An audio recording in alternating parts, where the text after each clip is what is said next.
This Choircast podcast is brought to you by The Wages of Grace, a novel by Brandon Dragon. What is the worst thing a person could do to you that you could still forgive? The Wages of Grace is the story of two immigrant brothers, Thierry and Marty Larocque. Driven apart by a shocking event in their past that still haunts them into their old age. Thierry and Hope were the fairy tale couple, but while he was away fighting in the Second World War, Hope died in the most suspect of circumstances, and the last person to see her alive was Thierry's older brother, Marty. For decades, Thierry has wrestled with the thought that his older brother is responsible for the loss of his one true love, and now the brothers find their fates intertwined once more. This novel begs the question, is there any chasm that forgiveness cannot cross? And is there any wound that grace cannot heal? The Wages of Grace is available on Amazon, Audible, and everywhere books are sold. Hey heathens, you're listening to the Deadly Faith Podcast where religion and crime collide. I'm Laci. And I'm Lola. And this shit is sadistic. The mind that was in Jesus, that mind is in me. Without me, life has no meaning. Why would God tell you what I'm thinking and tell you what I've said to my wife or my husband when you're not around? It's because I'm the pastor of the church and I need to know. This is the only place where you can see truth. So, everybody grab your puke buckets, hold on to your butts, and trigger warning on everything. If you know where that comes from. Shout out to Education in Crime. It's either Education in Crime or Education on Crime. No, it's in Crime. Education in Crime on TikTok.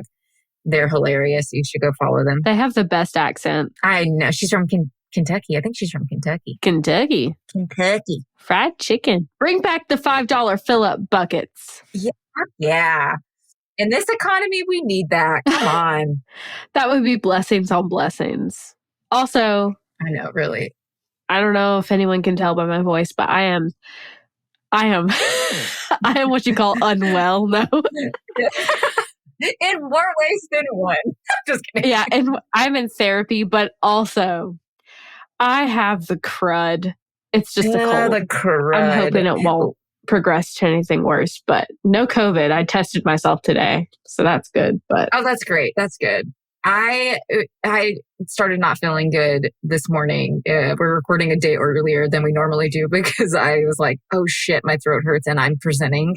So I was like, Lola, can we record tonight? She's like, I don't feel good either. We both went out this weekend. I went to my first ever Pride Festival, which I never go out. Fucking amazing. I know, I don't either. And this was my first time to go out in a big crowd. And then Lola went out.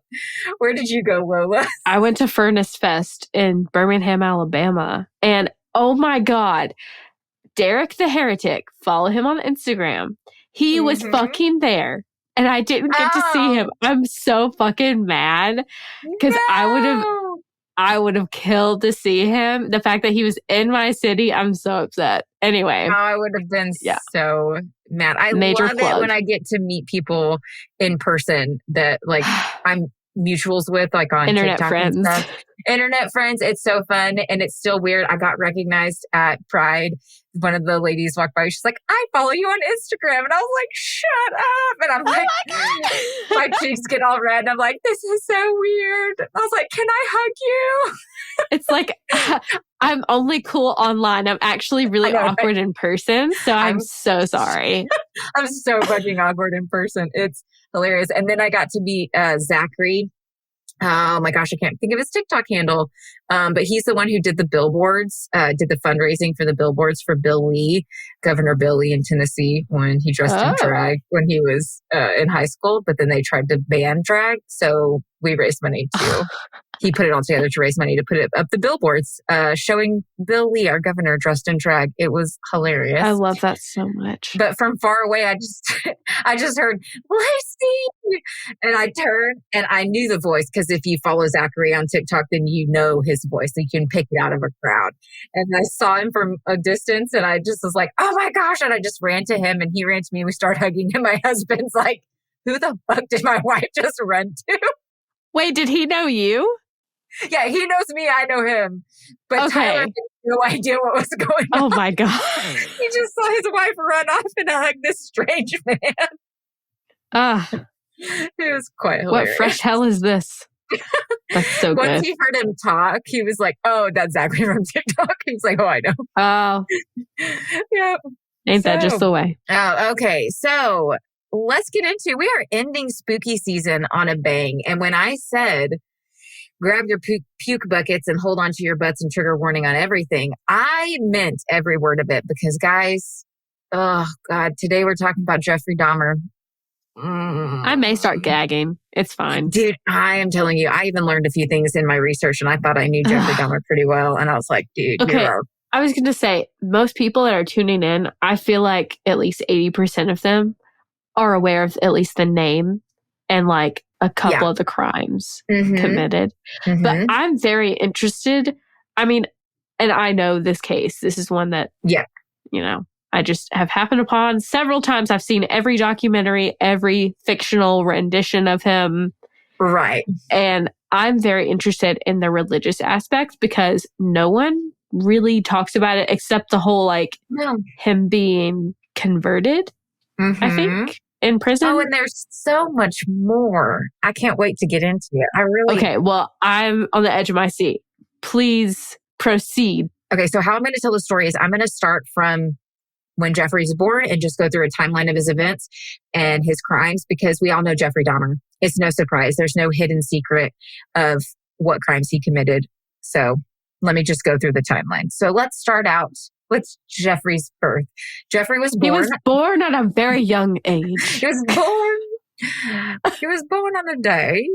Jeffrey Dahmer was born on May 21st, 1960 in Milwaukee, Wisconsin to Lionel and Joyce Dahmer. Jeffrey's childhood was very normal up until the age about 4. He was seen as a very energetic and happy, spunky child. But at 4, he suffered from a double hernia and had to have surgery. It's stated that the recovery from the surgery was very painful and traumatic. And his parents noticed that after his surgery and recovery, a huge change in Jeffrey. He went from being this happy, energetic, spunky boy to very subdued and docile. And they even noticed that he started to become pretty withdrawn. And it was also stated that his younger brother, when he was born, this was also another time that they noticed that Jeffrey became even more withdrawn. So that could have been something that played into it. Maybe, maybe not. We're not sure. What? I feel like I know what a hernia is, but what is it? You can have a herniated disc. And that's what I keep like thinking. The discs of your spine. A hernia is like the lining of your stomach inside splits open and like your intestines and stuff kind of come out. And so you'll have this bulge in your stomach on the outside. So then they have to go in and sew that part up. Yes. I'm pretty sure I'm right. Don't we're not doctors. I did not Google it, so I'm just going to keep moving on. But I'm pretty sure it was something you can kind of have. I think you can have a hernia anywhere, but it's normally in your stomach. I don't know. Moving on before I make myself sound even stupider. Okay. Guns and anatomy, we don't know it. Okay. Moving on.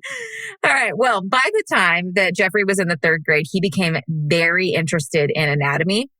He would walk through the forest around his home and collect bones from different animals that had died and decomposed. And then he would go home with these bones and spend time cleaning them and even trying to preserve some of them in jars with formaldehyde. His dad was like a scientist or something like that. So he learned a lot of like how to do this. I was just about to say, how did he get formaldehyde? Because I don't remember. His dad was into science. I should have wrote this down. I didn't, but he was into something. And so he learned a lot of this through his dad. And his dad was just like, oh my God, my son is interested in the stuff I'm interested in. So he taught him. Weird bonding, but okay. He went very far with it. So yeah, he tried to preserve them in jars of formaldehyde. After some time, his interest expanded to the internal organs of these animals.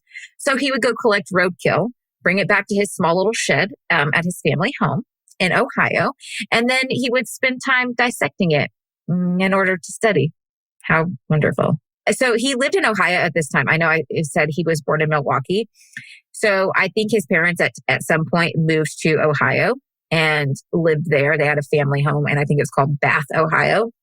And so that's where he is growing up. Bath? So, like a bathtub? Yeah, like literally BATH, Bath, Ohio. Okay. Yeah. Side note, there is a snake decomposing on my back deck. It is. I mean, I'm not doing anything to like prolong or like, speed up this process. I really wanted to harvest what was it? I wanted the bones in it to be intact, so I didn't like touch it, but that didn't work. And the bones are all spilling out now. So I'll probably just throw it all away. I thought I could do something witchy with it. Who knows? Yeah, it didn't work out the way. I'll see if any other part of the spine is still intact, but and that happened with Jeffrey many times. He tried to preserve and help these things decompose, but he fucked it up a lot because he didn't know what he was doing. I don't relate in quite the same way, but Jeff, I see you guys have that in common. Hey, this was the snake that hurt my chicken. Mm-hmm. I was exacting my revenge on it. She killed it for good purposes. It was killing her baby chickens. So one time, actually in the 9th grade, when he was in science class, they decided to dissect a baby pig. And afterwards, Jeffrey thought it would be cool to take the head of the pig and just take it on home. So he just put the pig head in his bag and took it home. How did he get away with that? Like, I don't know. I'm sorry, but do you not like 1 pig, 2 pig, 3 pig, 4 pig? Okay, they're all here. Like, how do you not realize there is a missing pig head? Like, I'm just thinking of a baby pig now and I'm sad. I know. A dead baby pig. Please let it die of natural causes. I was just going to say, we're just going to say he died from natural causes. And then they just took the opportunity to study and dissect it in 9th grade. I never dissected anything except an owl pellet, which is owl vomit. Yeah. I dissected a worm. What's in there? Nothing's in there. It was I don't really remember. And then I ate one. Wait, what? You ate what? So apparently, Mr. We've discovered something very disturbing about both of us. I have a decomposing snake. And she has eaten a worm. Ate a worm one time. Okay, it was 7th grade, and peer pressure will make you do wild things. And Mr. Norman, our 7th grade science teacher, was fucking awesome, but also like a little out there. And he said that worms were very nutritious, which, granted, he's probably right. And so after we dissected them, he gave all the kids in the class options to eat one if we wanted to. And because one person did it, we all had to do it because, if one person jumps off the bridge, we're all going to. And so I ate a worm. I was never of that mindset. I did not follow in suit. Well, the funnier part is when I got older and had kids, I told my kids that I had ate a worm one time because it's a funny story, Yeah. But then one of my kids went to school last year. She was in kindergarten and decided to tell her friends that her mommy ate a worm. And so then I had one of the parents texting me saying, "Oh my God. My kid said you like the way worms taste." And so I had to explain to How her. did that conversation pan out? It was quite hilarious. Thankfully, it was a mom that I was really close to. But yeah, her daughter came home and was like, Laci likes the way worms taste. Oh, God. Also, I've just created a septum ring out of tissue. Yeah, she has. She looks so hot right now, guys. So hot. Okay, we just went on a major tangent. Sorry there, guys. Anyways, we are going to jump back in. So he took the baby pig's head home and he cleaned it and kept it because he's Jeffrey Dahmer. All right. Well, by the time that Jeffrey hit his teens, he had basically become completely disengaged from all of his peers and he had little to absolutely probably no friends. At the age of 13 is when Jeffrey realized that he was gay, but he wasn't able to come out because he knew his parents were not going to accept it because Jeffrey grew up in a Christian household. Dun, dun, dun. Jeffrey had gone to church and was even a Christian himself. And so, I don't know if his parents were really, devout or anything, but his grandma, who was, a big part of his life growing up and even later on in life, she was a Christian. And so, he went to church. He did all the things. Were they, Baptist, Church of Christ? What were they? I think that she was Pentecostal. Gotcha. I have to remember. I talk about her more later on, but yeah. Third. So he knew that it was not going to be accepted, and so he couldn't come out. But he did end up at 14 experimenting with another boy in his neighborhood. I know this is Jeffrey Dahmer, but okay, this is really cute. They went into a treehouse together and they spent some time kissing and cuddling, which, oh my gosh, cute. But that's really sweet. I know. I was like, oh, but you're Jeffrey Dahmer. But you're Jeffrey Dahmer, so fuck off. Yeah. Also, around this time, Jeffrey says that he started to have necrophilia and murder fantasies at 13, 14. Okay. Like, that's not normal, guys. That's just not normal. Okay. I need to know, like, where he was introduced to this at. I don't know. Were there books, movies? I really don't know. And he doesn't talk about it. What kid gets into that kind of thing? I didn't even learn about what necrophilia was. I didn't know it was even a possibility that anyone would ever do that until I was like 18. Right. The only thing I can think of is that he was so interested in dead animals, and he spent so much time like collecting bones and collecting roadkill and dissecting them and doing all that stuff that death was very much normalized to him from a very early age. And it muddled with his puberty. And then he went through puberty, and those kind of just meshed into this. Oh, it's like Tina on Bob's Burgers. Oh my God. With the zombies and the butt touching. Oh my God. Oh, I have no idea what you're talking about. You know what? We'll link it below in the description. You'll have to link me a clip. She does this a lot for me. You know, she keeps me young here, guys. So growing up, Jeffrey's parents fought many times. They were constantly bickering, and this caused a lot of tension in the household. It wasn't like domestic violence type situations. He said that he did see his mom hit his dad, like when they'd be arguing, you know, like she'd slap him, which not okay, but it wasn't like major domestic violence. But still, that caused a lot of tension, and it made Jeffrey feel very uncomfortable throughout his entire, childhood and teen years. When his mom and dad decided to finally get a divorce when Jeffrey was 18 years old, and when this happened, the mom actually kicked the dad out of the house, and he was forced to stay in a hotel. But then, out of nowhere, one day, Jeffrey's mom just ups and leaves with his little brother, and just leaves Jeffrey to live in the family home by himself, all alone. And he never spoke to his mom again after this or saw her. See, I don't understand this whole part where she takes the one and leaves the other. Yeah. Well, he was 18. So it was like, you can do your own thing. Bye. But just like never talks to him. So to me, there's more that we just don't know about his relationship with her and her as a person. She's not really talked about. Besides, they bicker. I was going to say, did anyone ever talk with her about it? Because never saw any interviews with her. She never came out in public or anything. I couldn't find anything about her. Not to say there's nothing out there, but I did not come across anything. Everything that I came across was mainly from Lionel, his dad.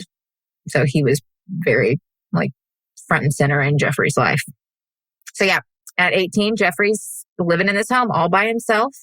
And he said that after his mom left, it made him feel very lonely, depressed, and confused. Rightfully so. I would have felt the same way. Also, around 18, he started having fantasies about having sex with someone who was totally submissive to him.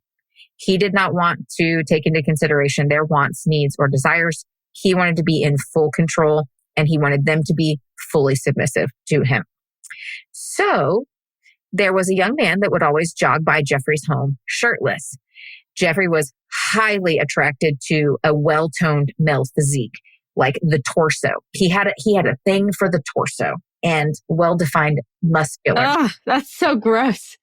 Yeah. It's not gross. That's like kind of normal. But just knowing where he takes it. It's normal, except you know where he takes it. So it's like, it just puts it in this creepy. God.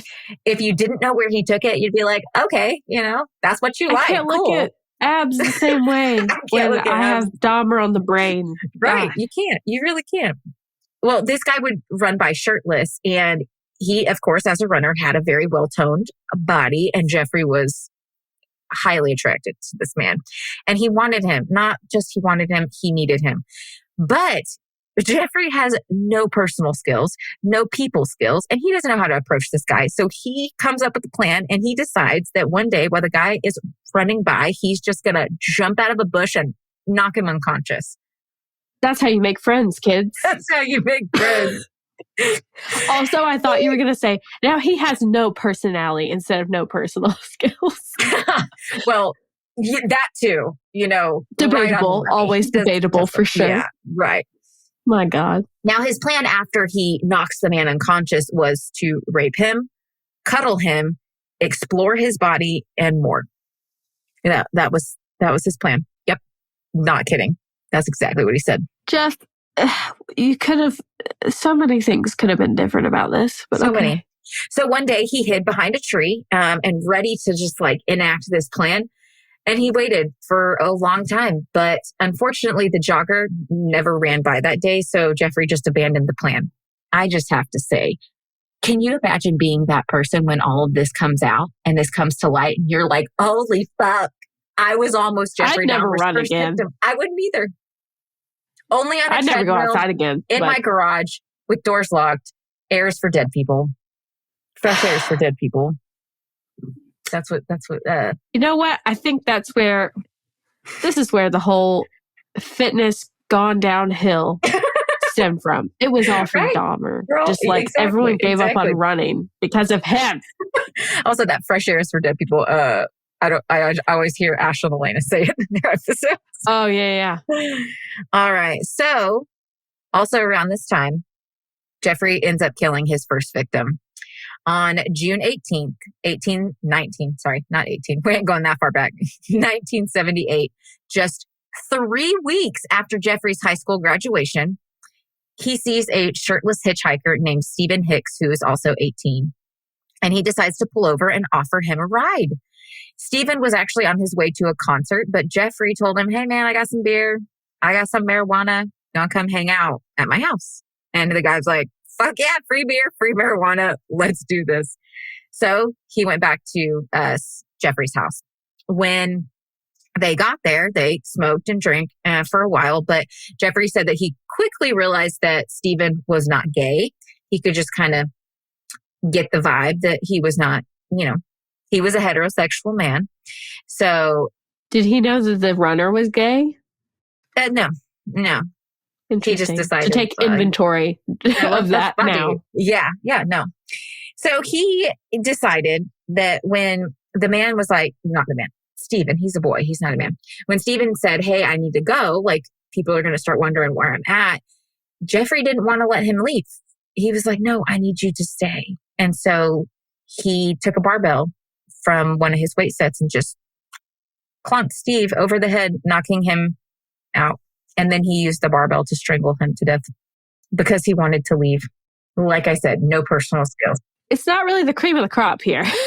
No, bottom of the totem pole and then 6 feet under. He literally just wanted to leave. And Jeffrey's like, I have to have you. And I have these urges. And so I'm just going to kill you.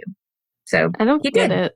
Consent just didn't exist in this person's mind, I guess. Mm-hmm. Now, I'm going to tell you from now on, when we go into this, I'm going to get into some graphic detail with the murders. So just like I said. Tune out now if you must, or skip 40 minutes ahead. Exactly. Trigger warning on everything. Jeffrey then proceeded to masturbate to the body parts before dismembering Stephen. Not only did he, I know, I don't know how he did it. I really don't want to know. I don't want to know. And so that's as far as I went because I was like, I don't want to know. It just said he masturbated to the body parts. That's as far as I'm going. Not only did he dismember him, but he also cut out multiple organs, including the liver and the heart. Now, it gets a little confusing on the series of events that happened after Stephen was killed. Jeffrey says that the body was with him in the house for about 6 hours before he put him in the crawl space. But then we know at 3 a.m., Jeffrey left the home with the dismembered body in trash bags in his car, trying to go dump the body at a ravine. So I'm not sure if he put the body in the crawl space and then pulled it back out to dismember it and then put it in the bags, or if he dismembered it, put it in the bags and put it in the crawl space. Honestly, it's just technicalities. But somehow the body was in the crawl space and then it got dismembered and he did creepy shit with it. But he needs to get rid of this body. This is still not his home. It's his family home. So like, even though his mom doesn't live there, people could really show up. So he's like, okay, I got to get rid of this. So he leaves the house at 3 a.m. with the body in trash bags in the back of the car. But while he was driving, he crossed over the median line and a cop stopped him. The cop seized the trash bags in the back seat and Jeffrey just told him like, oh, my parents are going through a divorce. I can't sleep. I'm going through some hard stuff. So I just thought I'd go dump the trash at 3 a.m. And the cop was like, okay, have a good night. Bye. That's got to be a good bit of trash or like trash bags. Right. And I can understand black trash bags. You probably don't see the blood. It's at night. But like, you just believed this 18-year-old boy was like, I'm just throwing some trash out at 3 a.m. And was he even going in the direction of a landfill or like? I don't know. That's a good question. Come on, boy. That of all the excuses to give, that's the most abstract one that But it worked. Okay, effective. Stupid ass law enforcement. No, it was stupidly effective. But he was scared, so he ended up not going to the ravine. He took the bags back home. Now, from what I can understand, he took some of the body parts and some of the things that he used to dismember the body and shoved them into a 2-foot galvanized pipe and then took that and threw it into a ravine or river of some sort. And then he took the rest of the body parts and spread them across the woods where he lived and buried them. Now, years later, he comes back, exhumes the remains that he had buried of Stephen, and then crushes the bones with a sledgehammer and then scatters them among the woods. Wow. He went the extra mile on that one. I was going to say, that's extra credit work that we didn't need. Yeah. We didn't need, but he nobody asked for it. No points given. He did it. No points given. So after this murder, Jeffrey's father, Lionel, and his stepmom realized that Jeffrey had been living alone at their family home for some time. And they were really worried about him because when they went to go check on him, there were beer bottles and alcohol bottles everywhere. Jeffrey had started drinking sometime before this, like when he was in his teens. And over the years, it just got worse and worse and worse. My assumption is with him having these desires and fantasies and this kind of just like internal struggle, drinking was a way for him to either numb it or try to feel something, or a combination of the two, trying to numb his desires and fantasies while also trying to feel some kind of actual normal emotion. Both is probably valid. I guess. Plus, on top of it, he feels like nobody really cares about him. Mm-hmm. Yeah. They've abandoned him, and he's probably not thinking about his own welfare or like anything like that. He's just like, fuck it, we ball. Yeah. But in the worst way possible. In the worst way possible. Yeah. So his parents, well, not his parents, his dad and his stepmom actually moved back into the home to try to kind of help Jeffrey get back on the right track. Now, even though Jeffrey had these murderous and necrophilic fantasies, the murder of Stephen really got to him, and he actually contemplated confessing multiple times. But he just said, okay, I don't want this to ever happen again. And so I'm going to do everything in my power to hold back the desires and try to fight the urges and not actually confess, because then my life would be over. So he's basically like trying to get his life on track of some sorts. Now, he ends up going to Ohio State University, but he dropped out after just a quarter of a semester. So like he lasted a few weeks and he was like, I can't do this. And Lionel knew that Jeffrey needed help, so he insisted that Jeffrey join the army. Very common if you see, especially back in these days. This is not the solution to everyone's problems. I agree. 1,000% not the solution, because in normal cases, it just like causes more problems. But back in this time, in like the 70s and 80s, that was their solution. Yeah. Just join the military. It'll straighten you out. So, and he did. In December of 1978, Jeffrey enlisted. And after just a little while, he was stationed in Germany. And then later, he stated that during his time in the military was actually when he learned how to identify the organs in a human body. How? Why? I don't know. That's all I could find out. So what he did in Germany, who the fuck knows? But he was able to now identify the organs in a human body. Yay! Right? It's like the pig all over again. Yeah. Now, unfortunately, his drinking persisted while he was in the military, and this actually led to him being discharged in 1981 for disorderly conduct. So he only lasted about 3 years. Now, from my research, I did find a few stories of Jeffrey abusing a few of his fellow soldiers while he was in Germany, but none of it was verified. And some news articles state that he committed no crimes while he was overseas. So I find that hard to believe, but also like he did go through stretches later in his life of no crimes. So could not. You make your own opinion on that one. Now, after being discharged from the military, Jeffrey moved back to the family home in Ohio. His drinking continued, and he was actually arrested for drunken disorderly conduct, where he was fined and received a suspended jail sentence. So I had to look this up. So basically, a suspended jail sentence. I have no idea what that is. I did not either. So I had to go to the Googler. It just means that you have a jail. You have a sentence, but it's suspended, so you get like probationary time during that time. And if you do your probationary period and follow all the rules set in place, then you don't actually spend any time behind bars. Does that make sense? Yeah. Yeah. You get it? Okay. All right, cool. So he had a suspended sentence for that. I don't know how long he got. I couldn't find that. But Lionel, Jeffrey's father, thought that it might be best for Jeffrey to go live with his grandma in Wisconsin.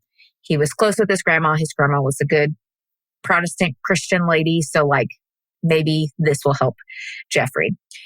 So like I said, she was a Protestant Christian. She was wonderful, loving, and a supportive person whom Jeffrey loved dearly. For some reason, they had a very close relationship, and I think he actually like respected her. I don't know why it was so hard for him to connect to other people, but for some reason, he very much loved his grandma. I don't know why, I don't know how, but they had a pretty good relationship. I bet she was more of a mother than his own mother, you know? You know what? You're probably right, because his mom was kind of a bitch. You know, she abandoned him at 18, so like I can say that, and I don't she feel was bad very about it. unwell. She was. I'm going to go out on a limb and agree with that one. So yeah, I think she was the only mother figure that he had. And so you're right. I didn't even think about that. So he knew that his grandma, being a Protestant Christian, she was not going to agree or be affirming of his sexuality if he came out. So he hid it. And he also knew that the sexual, like sadistic sexual desires he had were wrong. So he decided he was going to do anything and everything he could to change that and like squash his sexuality and his urges. In order to do this, he started going back to church with his grandma. So before he gets into his like murder spree, he is back in church. Not only is he back in church, he is studying the Bible, Lola. Studying from cover to cover. He is desperately trying to, quote, fix himself. He's basically trying to pray the gay away. Like we know. That's so sad. That doesn't work. It's so sad. I honestly wonder if he was, okay, the necrophilia, not okay, right? No. But like, no.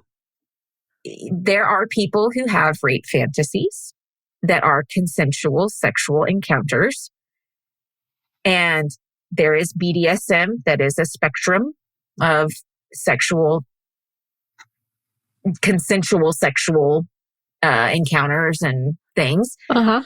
So I just wonder like how different life would have been for him if he would have been able to be in a home that was affirming and in a relationship where sexuality was not taboo or these desires were not taboo. Of sorts. Now, necrophilia, that's a whole other thing. So, like, sorry. Of course. Of course. Rough, you know, like, of course, yeah. But no, I think there's a lot of weight to that, too.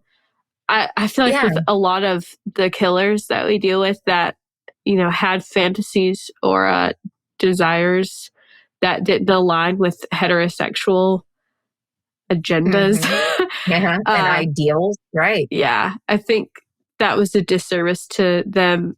It probably was a major factor, but not the whole equation for sure. Exactly. Now, could it have, am I saying that it could have stopped him from becoming who Jeffrey Dahmer was? No. Could it have helped? Yeah. Could it have saved a few victims? Maybe. You know, I just wonder what could it have been like? What would it have changed? What would it have not changed? Would it have helped? You know, we just never know. So I just have to ask. I wonder those things.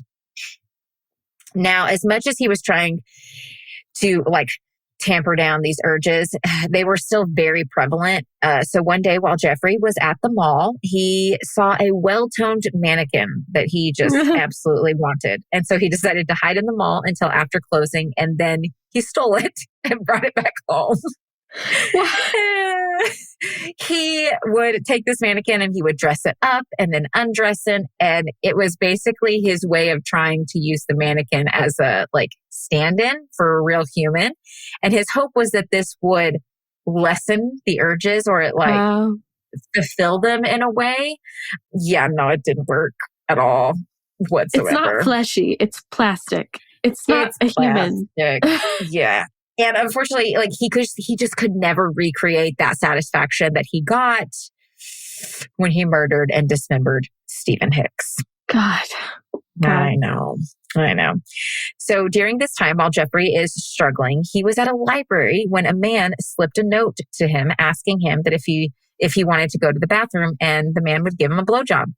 He wasn't offering money. It was just like a, hey, you want to have a little hookup in the bathroom? Jeffrey declined, and he claimed that this was the devil tempting him. But unfortunately, it kind of steamrolled his sexual and sadistic fantasies. It was kind of like, oh, there are men out there that want to have a sexual relationship with me, or that I could have a sexual relationship with. So even though he declined it in the moment, it kind of opened the door to, oh, maybe this is something I can actually step into. Valid, but misled. Misled in a great way. Oh, I am nervous. I know. In August of 1982, Jeffrey was charged with indecent exposure at a Wisconsin state fair. He was convicted and then later fined $50.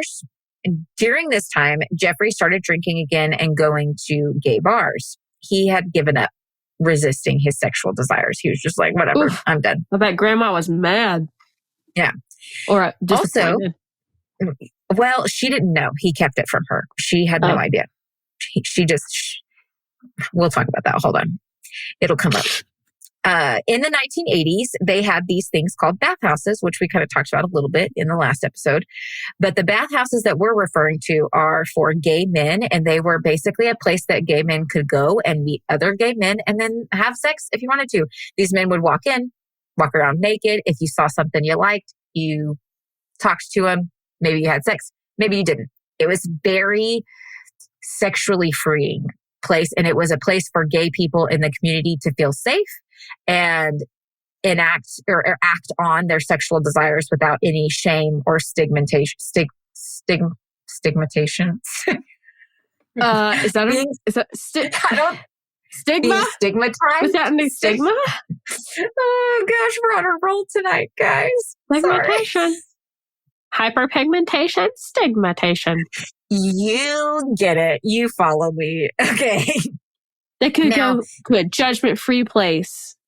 Exactly. And they could have all the sex they wanted.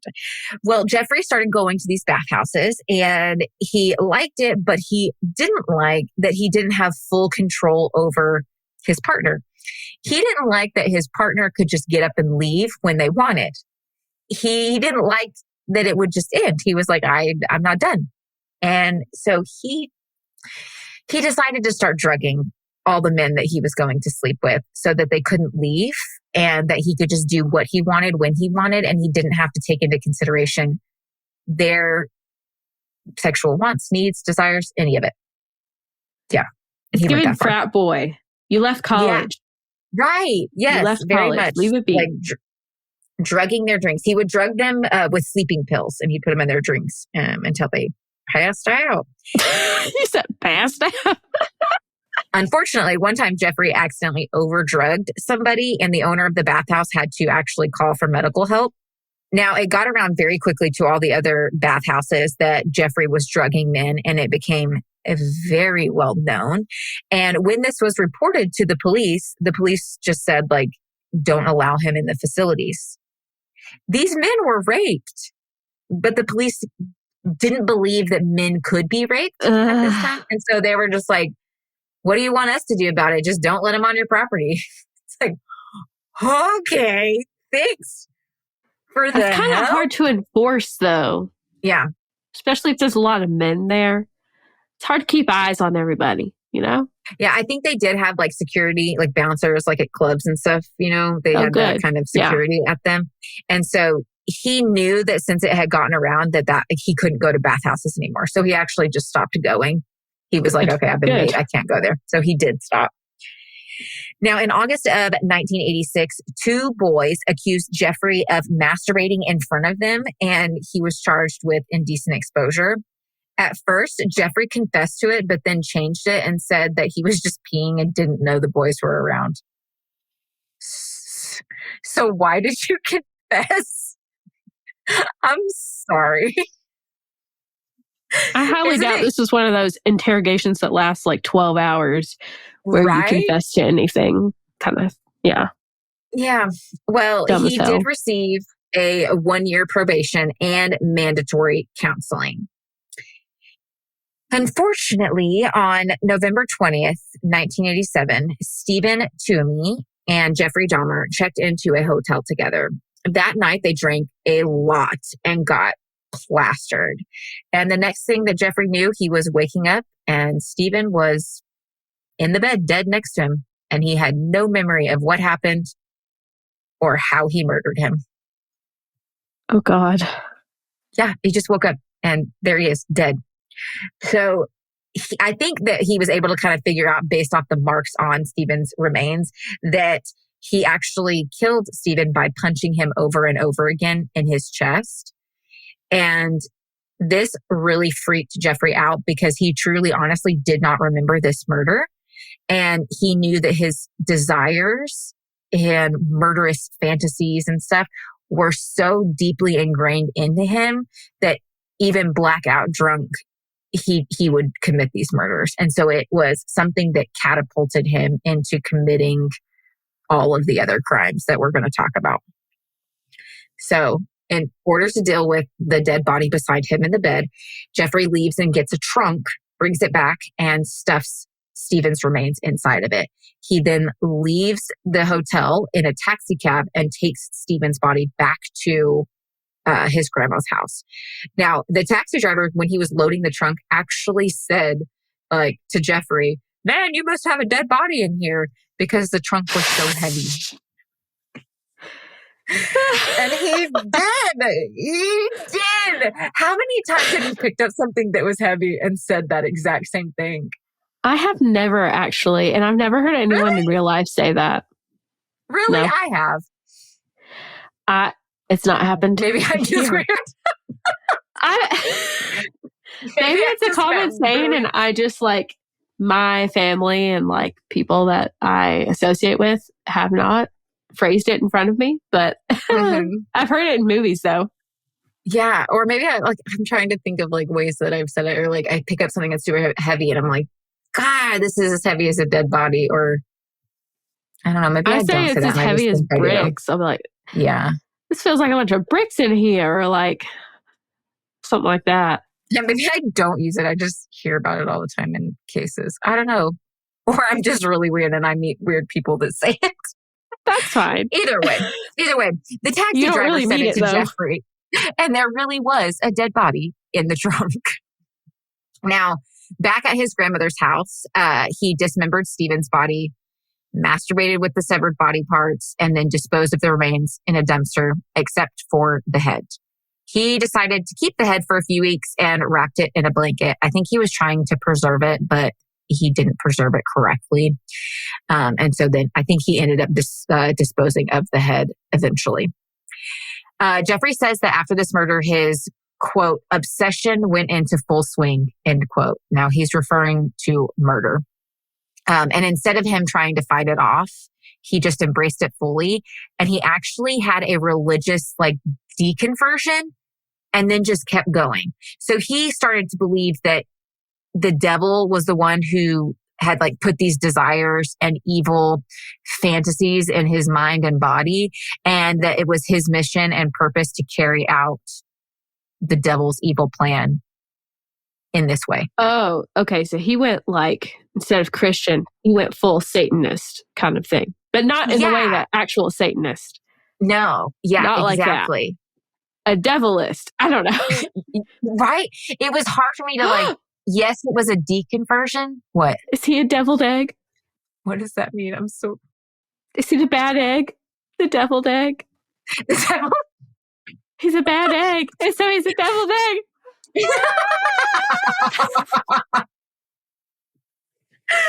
Oh my God. How do you come up with this stuff? Listen, I saw the opportunity and I fucking took it. You did take it. And my ass is over here like, what? He's a bad egg and he follows the devil's agenda. So he's a deviled egg. He's a deviled egg. What was it? The Duggars? They wouldn't call them. They wouldn't call them deviled eggs. What do they call them? Angel eggs or something like that? Yeah. So Jeffrey has gone in a full, just, I don't even know what the fuck to call it. A deconverted Satan. He's not even Satan worshiping. He's just like, fuck it, I'm evil and let's just run with this. All right, devil, I'll do your thing. So here he goes in full swing. So I'm just going to kind of go through a list of his victims. I'm going to tell you just a little bit about each one. Some of them will go into more in depth, but hold on to your butts, babies. Grabbing bucket as we speak. Hold on to your diapers, babies. We're going in. Please tell me you know that reference. No. Oh. What is it? It's from Rugrats, the movie. I never saw that movie, but I have a Rugrats beach towel. I love Rugrats. Like, I remember that show. You gotta watch the movie. Tommy, I think they're like in the dinosaur and he's like, hold on to your diapers, babies. We're going in. Yeah, I know. That's why. We are off the rails. I'll get on that. Okay. ASAP. I'll get on that. I'll send you a clip. Perfect. Okay, anyways. Okay. On January 16th, 1988, Jamie Doxter, I'm going to pronounce some of these names wrong. I am so sorry. I'm doing my best, all right? At the age of 14, met Jeffrey outside of a gay bar. He offered Jeffrey sex for $50. Jeffrey then took Jamie back to his grandma's house where he drugged him, strangled him, and sexually assaulted him.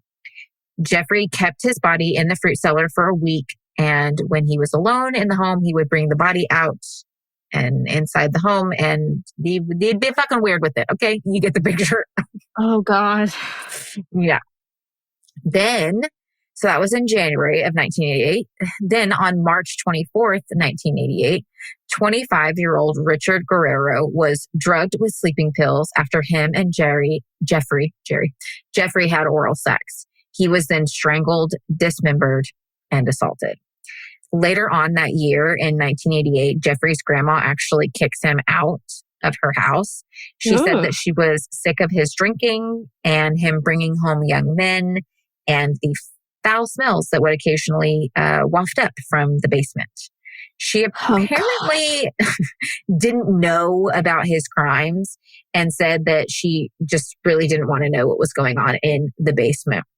I think she suspected that Jeffrey was gay, but she just like didn't want to like confirm it. And so she just continued on with life, sticking her head in the sand and was just like, I can't have it in my house anymore. Like I've tried to deal with this as long as I can and just like let you be, but I need you out. It was basically like the ignorance is bliss. Is it really though? It's not for, not in this scenario. Now, in 1989, Jeffrey lured a 13-year-old, I'm going to say this wrong, but Lahaitian boy to his home, claiming that he wanted to take naked photos of him and offered him $50 in exchange. When they arrived, Jeffrey drugged him with sleeping pills, but the boy quickly started to feel uncomfortable and kind of nauseous, and so he decided to leave. Jeffrey said he didn't have a knife or any kind of weapon, and so he just let the boy leave.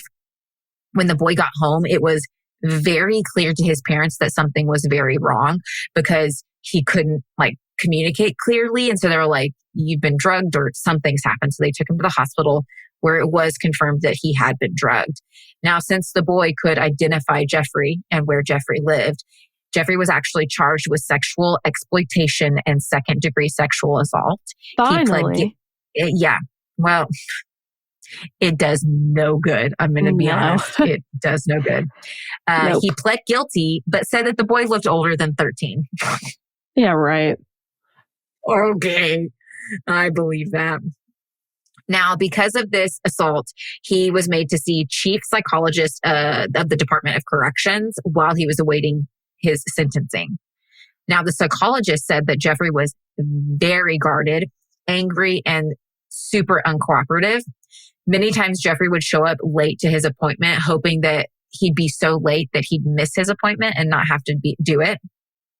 During the evaluations, he sat and just stared coldly at the doctor. And based off of all of this and the evaluations the doctor did, he said that Jeffrey was the type of person who used people and saw them as objects.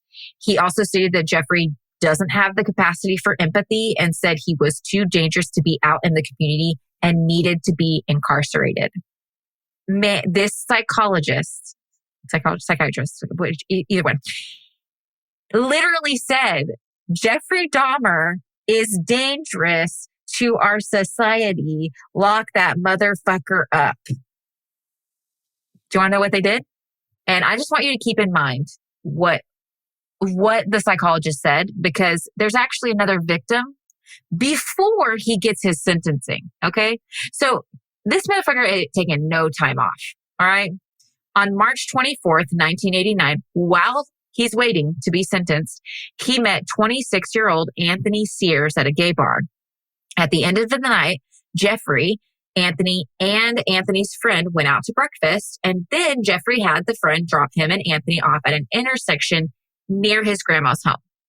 He took him to his grandmother's basement where he drugged him, strangled him, sodomized him, photographed him, and dismembered him. After the dismemberment, Jeffrey said he didn't want to lose Anthony, so he tried to preserve different body parts of Anthony, even going so far as to preserving his head and his genitals in a jar of acetone. Acetone doesn't preserve, does it? Don't fucking ask me. I don't know. As a cosmetologist, I feel like I should... No, it doesn't. No, it couldn't preserve anything. I wouldn't think so, but it did something. Probably slowed down decay, but there's no way. That's crazy. That's fucking crazy. I didn't know he used acetone. He kept his dick in a jar. He kept his dick in a jar. He put a dick in a jar. He put a dick. It gets worse. Jar dicks. No, that's horrifying. Now, due to Anthony's friend being the last one to see Anthony alive, he did become this prime suspect, and many close to him did suspect that he had done something to Anthony. This is one of the people I felt so bad for doing my research, because it takes a few years for the truth to come out. And he had to face that public suspicion for so long. And he knew, like, I didn't fucking do anything. And even after it's confirmed that they didn't do anything, it's so often that suspects are still like villainized. Mm-hmm. You know, like they are. Even after they're cleared, it's just exactly. It's hard to get it out of the public's mind. In this case, mind you, Jeffrey has already been charged with indecent exposure.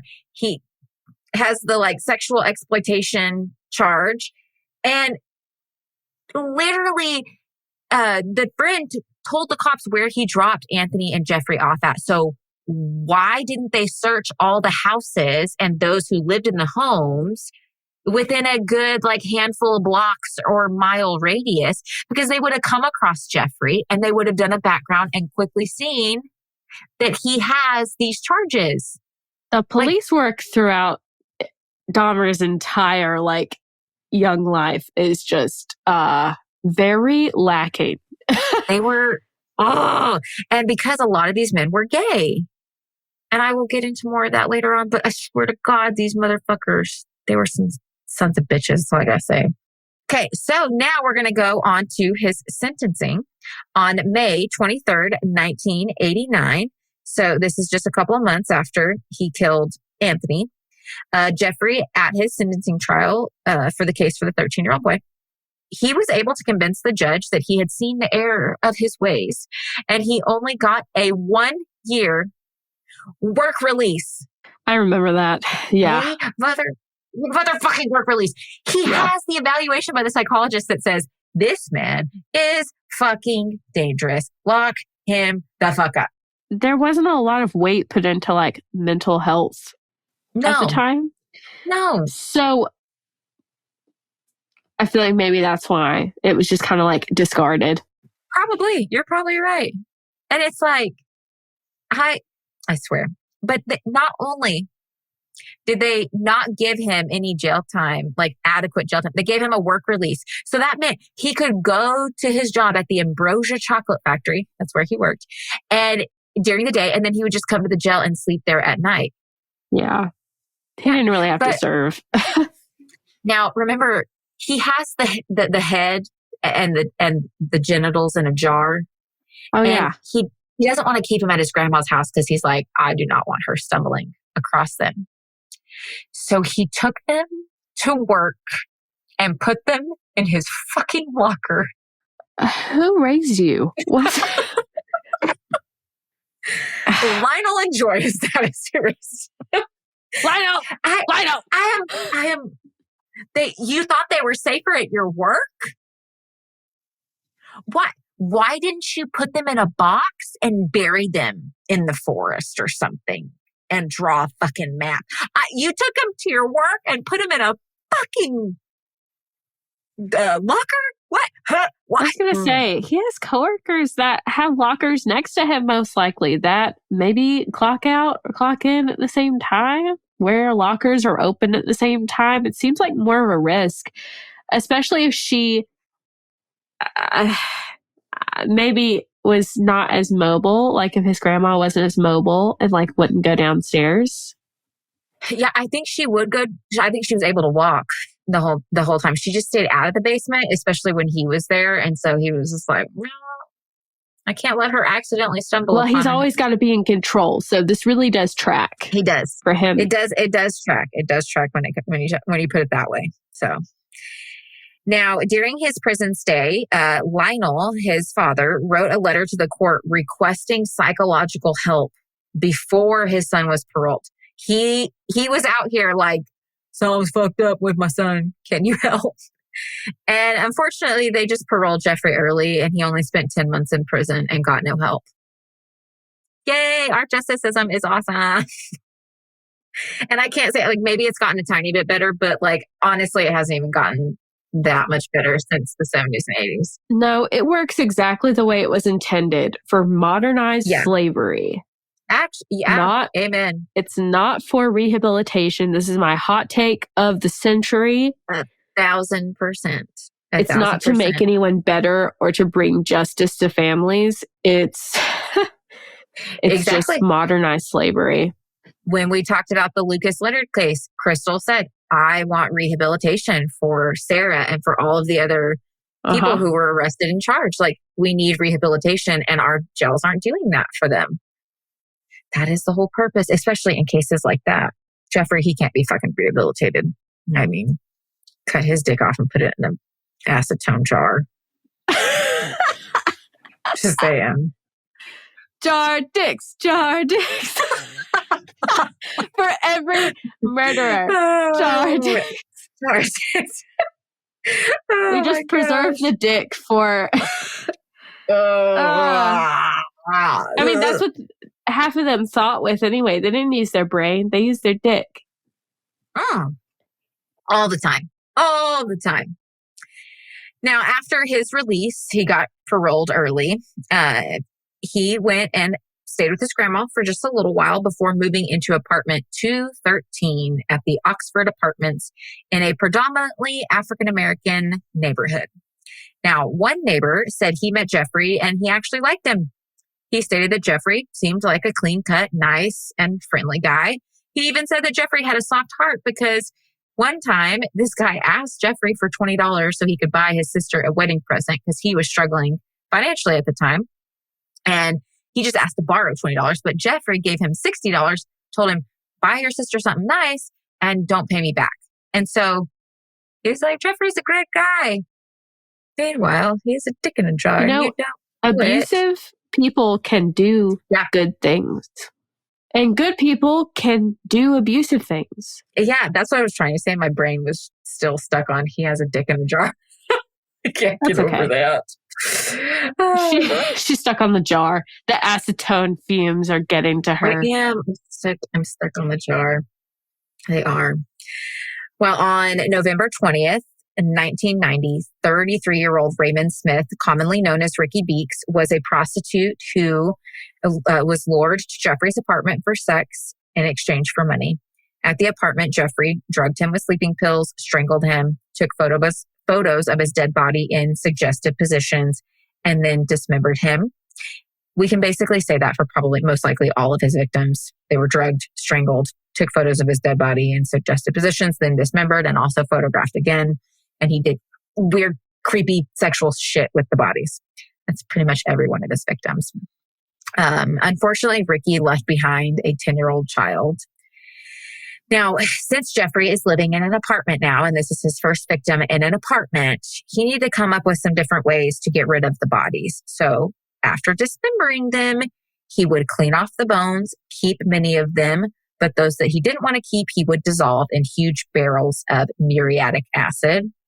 And then the skin and organs, he would actually boil them in an 80-pound or 80-gallon kettle that he bought. He just boiled them on the stove. For what end? To just boil them. To just try to just boil them? So he wasn't eating these? No, we haven't got there quite yet. Right now, he's just trying to get rid of the body. So I think he would boil them until they were liquid and he could, like, I'm assuming, flush them down the toilet. The garbage disposal? Mm-hmm. Something along those lines. Now, in June of 1990, now, mind you, his last victim was in May. Now we're going to June. So he's escalating his time in between his victims. 28-year-old Edward Smith was lured back to Jeffrey's home where he was drugged, strangled, assaulted, and dismembered. By this time, Jeffrey had started trying to preserve the skulls of many of his victims. But unfortunately, I don't even know, unfortunately, while trying to preserve Edward's skull, it actually exploded in the oven. And Jeffrey actually says later on that he felt like this murder was a waste because he was unable to preserve anything from Edward's remains. I could just slap him silly. That you didn't get to keep his skull, so it was a waste? It's like, woe is me. Right. Woe is me. Yes. And like the psychologist said, he has no grid for empathy. He has no ability to have empathy at all. Gross. Mad gross. In September of 1990, 22-year-old Ernest Miller, who was an aspiring professional dancer and was set to start classes at an art school in Chicago, met Jeffrey outside of a bookstore. Jeffrey offered him $50 in exchange for sex, and Ernest agreed. They went back to Jeffrey's apartment and had sex, but Jeffrey then drugged him and slit his throat. Not sure why he veered off of his normal, but that's how he ended up killing Ernest. He kept Ernest's biceps in the freezer, painted his skull, and also bleached his skeleton. I hate this more and more. I already know these things happened, but it's still just as jarring. It is so fucking jarring. Every time I come across his story. We're only at the 8th victim. Wow. On September 24th, 1990, 23-year-old David Thomas was Jeffrey's 9th victim. I couldn't find out how exactly he had died, but we can assume that he was lured back to Jeffrey's apartment for some kind of reason, either in exchange of money for nude photos or sex or something along those lines. He was drugged, strangled, assaulted, and then dismembered. Unfortunately, David's body was never found, but Jeffrey did admit to killing him. The only thing that they did find were pictures of his dismembered body, and his family unfortunately had to identify him from those pictures. Oh, that's nasty. That's so horrifying. I can't. I don't know what family member had to do that, and my heart just goes out to them. Can't unsee that shit. God. And that's like one of the worst of the worst. I can't. Sadly, David left behind a 3-year-old child. On February 18th, 1991, 18-year-old Curtis Straughter had plans on becoming a model and finishing college, but while at the bus stop that day, he was approached by Jeffrey and offered $50 if he posed for nude photos. Curtis agreed, and back at Jeffrey's apartment, he was drugged, strangled, assaulted, and dismembered. Now, this is very common, like offering the $50 in exchange for sex or photos. You know, I've said it a few times. Keep in mind that the $50 that you keep hearing that is being exchanged for sex or nude photos, back in 1986 to 1990 during the killing spree, $50 would be equivalent to $125 to $135 today. So just keep that in mind. A little math conversion. Substantial for one sexual encounter. I agreed. I think so. I'm not a sex worker, but I think so. Especially if it's just photos. Like, you just want photos of me? I'll snap a few and, get my bag and move on. On September 7th, 1991, 19-year-old Errol, I think is how you say it, Lindsay, went out to make a copy of a key, and it is believed that en route to the key shop, he met Jeffrey and was somehow enticed back to his apartment. At this point, Jeffrey wanted to try and keep his victims alive. So trigger warning, it's going to get a little graphic. So after he drugged Errol, Jeffrey decided to do a very cruel lobotomy on him. So after drilling into his head, he injected him with muriatic acid. Jeffrey's hope, he was trying to create a submissive zombie-like victim that couldn't fight him, but that would also not be dead. And this was the way he went about trying to achieve that for some reason. It didn't work. I don't think any of us are shocked that did not work. In the middle of the lobotomy and the injection, Errol wakes up and started saying he had a horrible headache and asked what time it was. Jeffrey realizes, oh shit, this isn't working. So then he just strangled Errol. And of course, pictures, dismemberment, and so on. Lola's eyes just went like, oh my God. I feel so many things. It's so much. It's like, this really happened is the thing. And like, it is quite possible at this very time, something similar is occurring. I know, that's what some other place. Like, that's what mind boggles me. There's other Jeffreys, unfortunately. This is one reason why I don't watch any films that like have torture in them, because like, it is possible. If it's possible, I don't want it. Yeah. I know. Nope. I get that. No need. It's just so evil. It's so heartless, inhuman. It really is. I can't. Rest in peace. Yeah. To all of these victims. And we have more to go. On May 24th, 1991, 31-year-old deaf and mute Anthony Tony Hughes went back to Jeffrey's apartment after a night of dancing at a gay bar. Anthony was drugged, but again, Jeffrey tried to keep his victim alive, so he drilled a small hole into Anthony's skull and injected him with muriatic acid, but the injection ended up killing him. Anthony's remains were then photographed and dismembered like the others. Now, it is pretty well reported that Anthony is the only victim that we know of that had some kind of relationship with Jeffrey before his murder. I think he knew him for a handful of weeks. His friend said that they did have sexual relations prior to this. So for some reason, he connected with Anthony and they hit it off and they had some kind of relationship. That's all I was kind of able to piece together. I know in the Dahmer Netflix series, from what I could tell, I've never watched it. I never will watch it. I don't like where it feels like they've infantilized those stories more when it is like recreations instead of like actually telling the story. And I just think they do the story an injustice. I think in that show, from what I could tell online, they went into a lot of the story behind Anthony, and they kind of neglect a lot of the other victims. But yeah, he is the only one. I was going to say, I did watch it, and you did? Okay. I'm learning more from you than what I learned from that. There is a lot that they left out of it. I did not watch it, so I can't.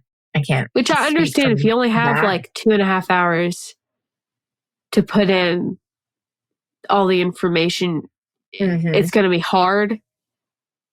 But at the same time, there's a bit of romanticizing the villain.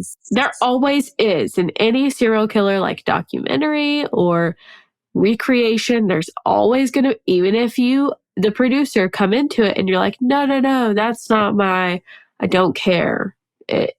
Every single one of them. Yeah, it's going to happen. And the problem that I have with those is it becomes about making money off of the story itself and infantilizing it and portraying it in such a way that's going to make you more money. And it does a disservice to the actual victims of the serial killer. It came out and I heard so many people, especially within the Black community, just being upset with how it was portrayed, families of the victims coming out and speaking about it. And then I saw so many people fucking infantilizing the Jeffrey Dahmer character and making t-shirts and all this merch. And I was like, okay, I feel like that like completely takes away from like what we actually need to learn and talk about. Put the victims on the t-shirts. Yeah, I know. Those I are was the like, ones that can we not deserve to be romanticized, if anything. If you're going to romanticize anybody, it should be their lives. Exactly. And I'll get into this a little bit more in just a little bit because I will bring this back up. But let's keep going. The 13th victim. On May 27th, 1991, 14-year-old Conorak, I do not know how to say the last name. I will post a picture, but I don't know how to say it. It's a Laotian from Laos. They're from Laos. I don't know how to say it. I'm so sorry. He met Jeffrey in a mall where he was offered $50 if he posed for some nude photos. Conorak was desperate to earn money for his family, so he agreed. Now, Conorak and his family had lived in Laos and were rice farmers, but when the communist forces overthrew the country's monarchy, the government tried to seize their land. And at this point, the father was like, it's not safe to live here. We need to flee. So one night in March of 1979, he drugged his kids him and his wife drugged their kids with sleeping pills so that their cries would not attract the soldiers. They put them in canoes. They got in and they fled to Thailand. They stayed in Thailand at a refugee camp for about a year, and then they were relocated to Milwaukee in 1980. In Milwaukee, like many other refugees, they struggled to make a living, but they worked hard to just create a better and new life in America. Now, at the time, Jeffrey didn't know it, but we find out later on that Conorak is actually the younger brother of the 13-year-old Laotian teen that Jeffrey drugged and tried to assault 3 years prior, but then he, left and then Jeffrey was charged. So this is literally two brothers. When Jeffrey found this out later on, he said that it was, quote, incredible. What? I was like, let me just wipe my face. I think I have something to say, but no words. No words are coming out. I'm literally speechless. It really over the audacity, you fucking nimbit. Yep. I have no words. None. Well, Conorak is desperate to help his family, like I said. So he agreed. Jeffrey took him back to his apartment where he drugged him. Jeffrey then drilled a hole into Conorak's skull about 2 to 3 inches and then injected muriatic acid. Now, do not ask me how this happened, but Jeffrey said that no blood or fluid came out when he drilled into the boy's skull. What? I have questions and no answers. And this, like when I get into the whole story in just a second, it's going to show that this is probably true, that there was no blood or fluid that came out. I need somebody in the science community to tell us how the fuck this happened. I've heard about this before, though, depending on where it is on the head. Really? I mean, because like... But wouldn't the skin itself bleed? Okay. Here's the thing. So I'm a cosmetologist, so I know about hair, skin, and nails. You do? I know about all the layers of the skin. There is, obviously, he drilled past the point. He passed through the epidermis and the dermis, where blood supply is. However, skin varies in texture and with its like depth. Therefore, like blood supply can be lesser in some areas than others. Okay. Not to say it's ineffective blood supply. It's just like there may not be as much like blood supply needed. Okay, that makes sense. Thing. Yeah, just depend. So the best way. But as we're talking about it, I'm thinking he drilled it, and so I'm wondering if also the drill was cauterizing at the same time. That I was thinking about that too, or like, so depending on whatever bit was used, the like impressions it made in the bone, may have just made a place for blood to travel.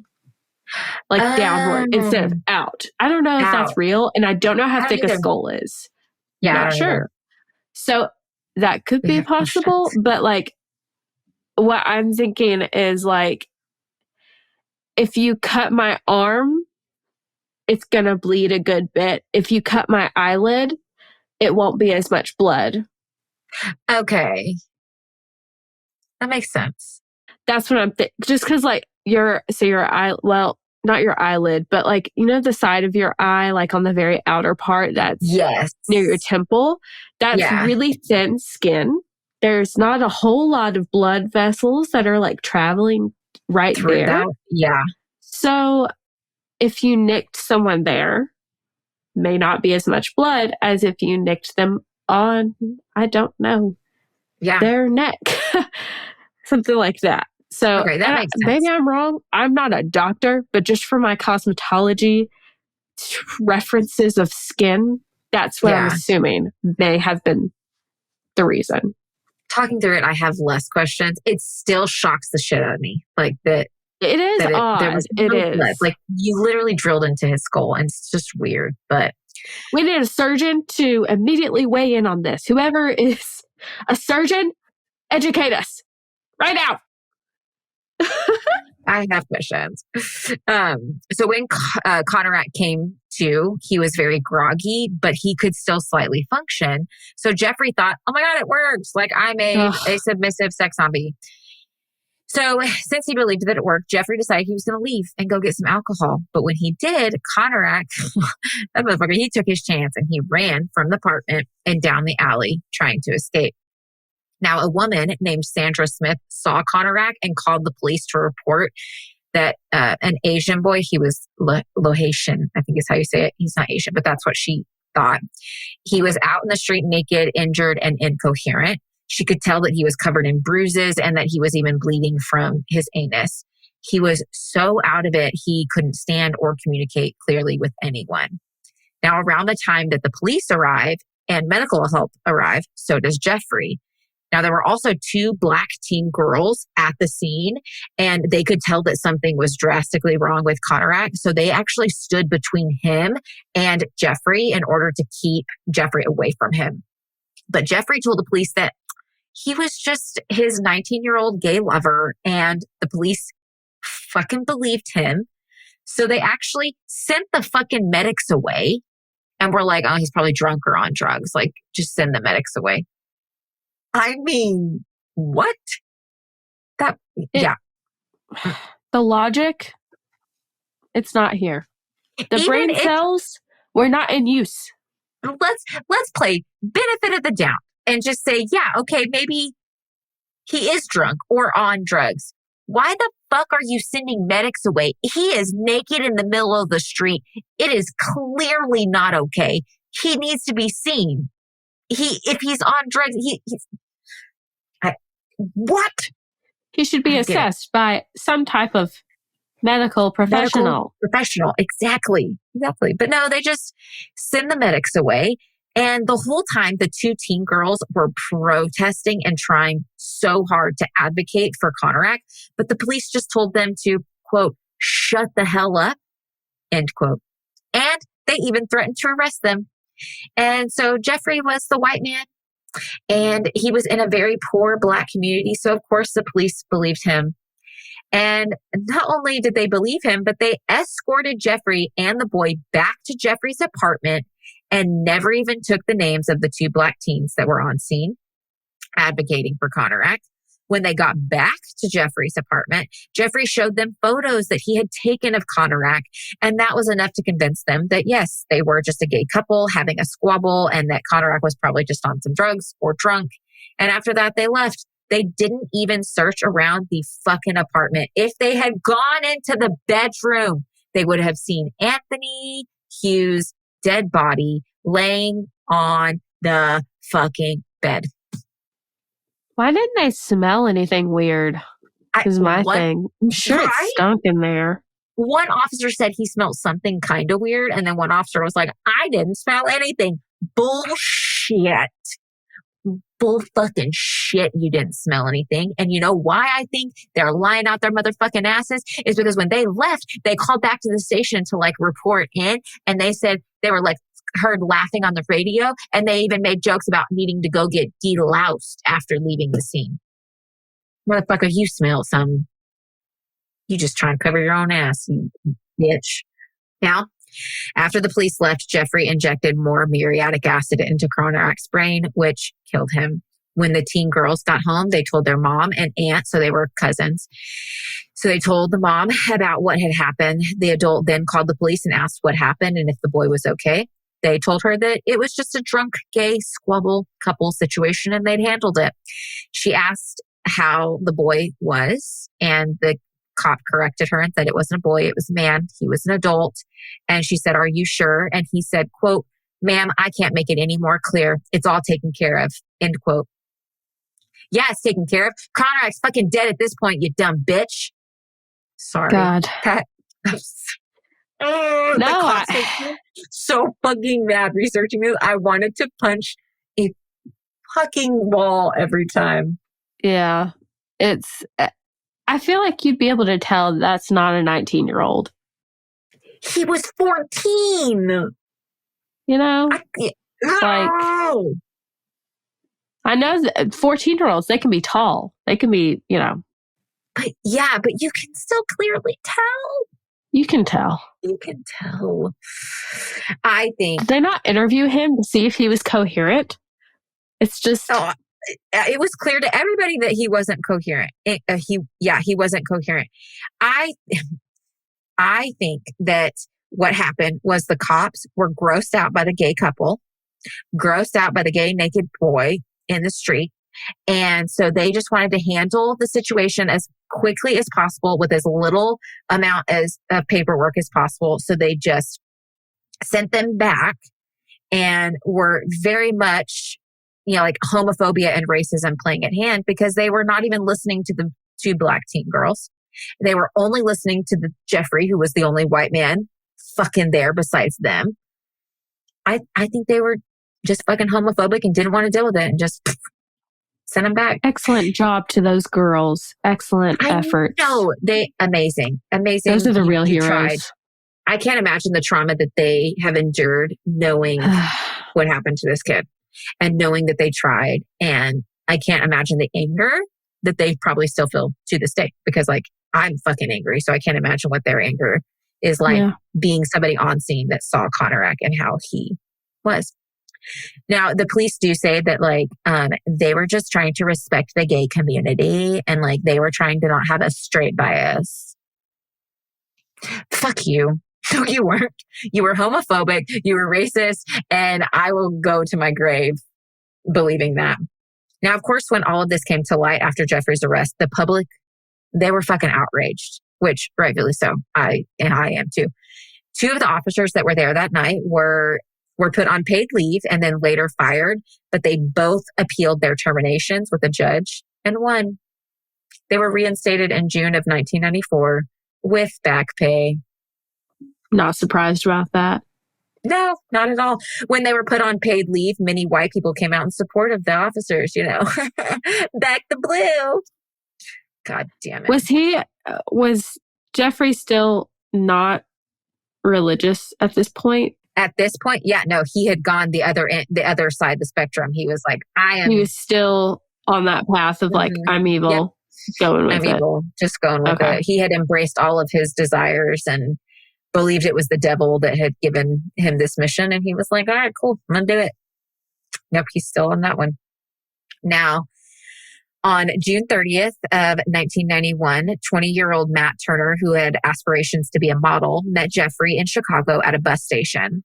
Jeffrey had traveled to Chicago to go to the Gay Pride Parade, but at the bus station, he somehow was able to lure Matt back to Milwaukee with him. At his apartment, Matt was drugged, strangled, and dismembered. He was Jeffrey's 14th victim. On July 5th, 1991, mind you, this is like a week fucking later, 23-year-old Jeremiah Weinberg met Jeffrey in a bar in Chicago, and they took a Greyhound bus back to Milwaukee for a fun weekend getaway. The first night together, they had oral sex, but the second night when he wanted to leave, Jeffrey couldn't have it, so he drugged him and then drilled a hole into his head. This time, he was like, muriatic acid's not working, so he poured boiling water into Jeremiah's skull. Jeremiah regained consciousness, but was groggy. Jeffrey then drugged him again. Unfortunately, Jeremiah struggled for his life for 1 to 2 days before slipping into a coma. Jeffrey then saw this as a failure, so he strangled Jeremiah. We can assume, again, assaulted, photographed, and dismembered. I was like, I just have no words. It's just grim. The whole thing is just... It's so bad. So bad. Now, like I said earlier, it was only 1 week in between those last two murders. And I think it's really important to note that like his cooling off period is drastically getting shorter. His addiction to killing has gotten so out of control that Jeffrey has now become very sloppy. Many times he would still have bodies in the house needing to be dismembered and disposed of when he was bringing home his next victim. At one point, Jeffrey said that he was actually showering with 2 partially dismembered bodies in the tub with him. What? Not only was his murdering also increasing, but his necrophilia was also escalating. He said that when he would open up the bodies and pull out the insides, he would have sex with the insides. The bar is low. I mean, it is. I can't see it. It's so low. It is in hell.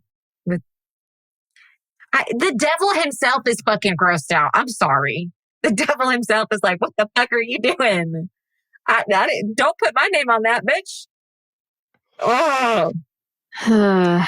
Also, at this point, he started eating his victims and drinking their blood. He actually said that he started to think that if he could consume them, he would somehow become one with his victim.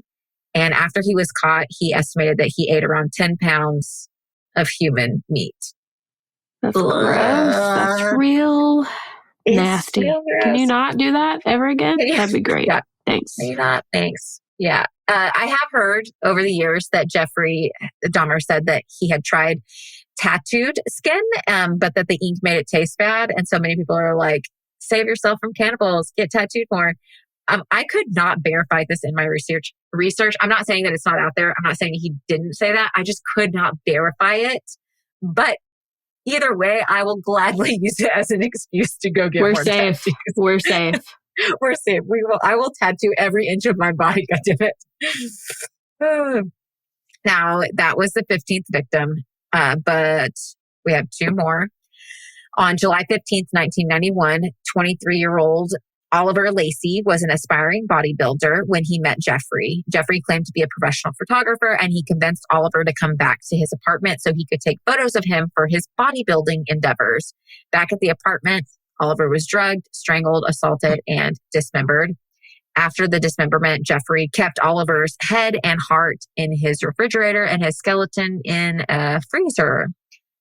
Sadly, Oliver left behind a 2-year-old child and was engaged to be married at the time of his death. On July 19th, 1991, 25-year-old Joseph Bradhoft left for an interview, but was never heard from again. Joseph had moved to Milwaukee to look for work, and he had left his wife and 3 kids, ages 2 to 7, back in Minnesota. In Milwaukee, he was staying with his brother, but when he left that day to go to his interview, I think he ended up meeting Jeffrey at a bus stop, and somehow he was lured back to his apartment. Actually, not somehow. He was lured back because Jeffrey offered him $50 if he posed for nude photos. I think we can all assume that he was desperate to send money back home to his family. So he said yes, and he went back to Jeffrey's apartment. Back at his apartment, he was drugged, strangled, assaulted, and dismembered. Many of Joseph's body parts were then put into Jeffrey's freezer. That Joseph was actually the 17th victim. So we are done with Jeffrey's murders. Thank God. And now we're going to get on to how he was captured. Yes. On July 22nd, I know, thank the heavens that I don't believe it. On July 22nd, 1991, 32-year-old Tracey Edwards met Jeffrey at a bar. Now, there are conflicting stories on why or how Tracey was lured back to Jeffrey's apartment with him. I watched an interview that Tracey gave, and he said that Jeffrey had offered to buy beer and go pick up chicks. I've also read other places that he was lured back to take photos, to pose for nude photos. But he has been very adamant in his story and in his, tellings and interviews over the years that he is straight and that he was not going to post for photos. Honestly, it doesn't fucking matter if he was going to do that or not, or if he was gay or not. He was a victim. And if he's lying, it doesn't fucking matter, and just let him lie and live his life. We should not pick that apart. So, because I know people are going to be like, well, we just don't know. We get it. It doesn't matter. That's besides the point. So when Tracey gets back to Jeffrey's apartment, he noticed that he had about 8 locks on the front door, and there was a horrible smell protruding from his home. Gee, I wonder why. Well, as he walked around, he noticed that there were alarms on every door and window. And when they went in, Jeffrey made Tracey a rum and coke. And he started to sip it, but quickly started to feel nauseous. And so he stopped drinking it. He was like, oh, I'm gonna say no to that. As he's sitting there drinking and sipping on, or started to sip on that, he ends up seeing a big container of muriatic acid. And he asks Jeffrey about it. And Jeffrey's like, oh, I use it to clean concrete. He's like, okay, that's not weird. He also starts to see many athletic posters around the apartment. So think men without shirts on and torsos, because we know Jeffrey's got a thing for torsos. So that tracks. Now, as they were sitting there talking, Jeffrey quickly leaned over and handcuffed Tracey's wrist and pulled a machete out and put it against Tracey's heart. Jeffrey told him that he was skilled and to do what he said. Now, at first he tells Jeffrey, I'm just going to take nude photos of you. So that's all I want. But then he started getting really weird, and he ends up leading Tracey over to his refrigerator and makes Tracey open it in the pretense of I'm, getting another beer, or I'm going to have you get another beer. But when Tracey opens the fridge, he sees skulls, a heart, and a liver. And as he stood there staring at what most likely was fucking terrifying, I'm assuming, Jeffrey leaned over and said, "That's beautiful, isn't it?" Under no circumstances should we open the fridge at a stranger's home. Don't. None. Okay, he had a machete to his heart, so I can understand why he opened it. But Jeffrey, why you gotta be creepy? You're already creepy as fuck, and now you're gonna be like, "Isn't it beautiful?" No, motherfucker. It's somebody's heart I'm looking at. It's not pretty. It's not beautiful. Just imagine if Jeffrey had become an old man. Isn't it beautiful? Fucking die, you asshole rat bag. I know. Oh, wait, he already died. Ha ha ha. He did die. He's dead. Okay. So as he's leading Tracey to the bedroom, he told him how pretty he was and said that his skull would also be very pretty as a decoration. Yeah. In the bedroom, Tracey saw bones from a skeleton, and Jeffrey showed him pictures of a mutilated and dismembered body. As he is showing Tracey the pictures, he tells him that he will eventually permanently be part of Jeffrey when Jeffrey eats Tracey's heart. I would have shit myself. Guys, I get anxious. I get the anxious poops. If I get anxiety, within 5 minutes, I'm in the bathroom. Okay. So like, I would shit all over Dahmer's house everywhere. It'd be disgusting. Listen, one good thing that I learned from my biological mom was she told me, if you are ever being held against your will, piss and shit on yourself. 1000%. Make yourself as unappealing as possible. Mm-hmm. Fight them off. Go out fighting.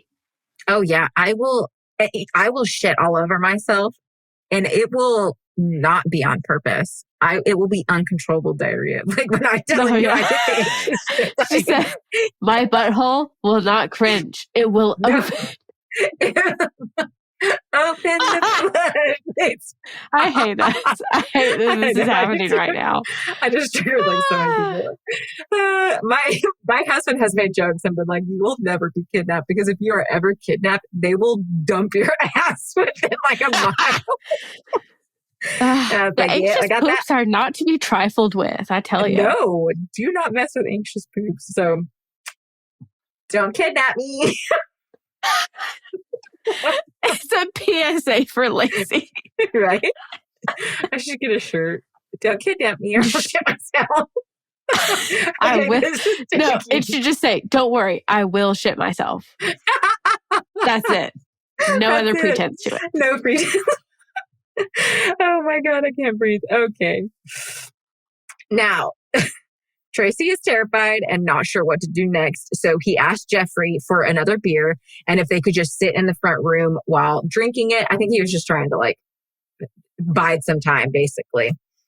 Now, as they're sitting there in the front room, Tracey noticed that Jeffrey went into some kind of like trance. And so Tracey gets up and says, I gotta use the bathroom. But right as he stands up, he punches Jeffrey in the face. And before Jeffrey can react, Tracey like fucking kicks him in the face. Like, I'm trying to imagine him just like roundhouse kicking this motherfucker. Like, go Tracey. You want a roundhouse kick to the face in these pants and these bad boys. Right. And he did. And he kicks in the face. He runs off to the door and he unlocks it. Thankfully, I don't know how or why, but there was only like one lock. Pause. What a flex to have been the survivor. That's Dude. Like, yeah, I decked Dahmer. I fuck around and find out, bitch. Yeah. Not only did I deck him, but I also kicked him. Also, it gets better. It gets better. Okay, so he is able to unlock the door. I think there's like only one lock, and somehow he was able to get it. Because remember, there's 8 locks on this door. And that motherfucker starts running out. But as he's unlocking the door, out of the corner of his eye, he sees Jeffrey coming at him, swinging a blade at his head. So he quickly turns around and kicks Jeffrey in the nuts before running off and out of the apartment building. Tracey, you are my hero. You're Waya's hero. You're everyone's hero. Waya's like, get it, Tracey. She sat up. She was dead ass asleep just then. She was snoozing and she just said, what? Do what now? She needed to give her praises. So he has punched Jeffrey in the face, kicked Jeffrey in the face, and kicked him in the nuts. I mean, go Tracey. Unfortunately, well, he does survive, but unfortunately, his trauma is not over. He's going to endure more trauma because cops are fucking stupid, okay? So after he leaves the apartment building, he runs just about a half a block before he sees cops and approaches them and stops them. And he tries to tell them what was going on, what he just encountered, and why he had a fucking handcuff on his wrist because he still had the handcuffs on. Now, at first, the cops were ridiculing Tracey and making fun of him. And they actually escorted Tracey back to Jeffrey Dahmer's apartment complex and stayed down in the lobby and told Tracey to go back up to the apartment and make Jeffrey take the handcuffs off him. What? I need the names of the officers. I mean, can we punch And I need to ridicule them for not noticing the signs of a serial killer. It's seriously, I mean, come on. I need to ridicule them. This is where bullying matters. No, we shouldn't bully anyone. But let me just say, with the greatest fucking, with all due disrespect, fuck you. Yes. With a hot poker and a cactus. Yeah. Come Correct. on. So Tracey does what the cops are saying and goes back up to Jeffrey's apartment. Terrified. I can't believe that he was able to do this. Like, I would have shit myself. I'm like, what? I did watch an interview where this fucking white chick was like, now I have to ask, why did you go back up to the apartment? And if it was me, I would have let the cops arrest me.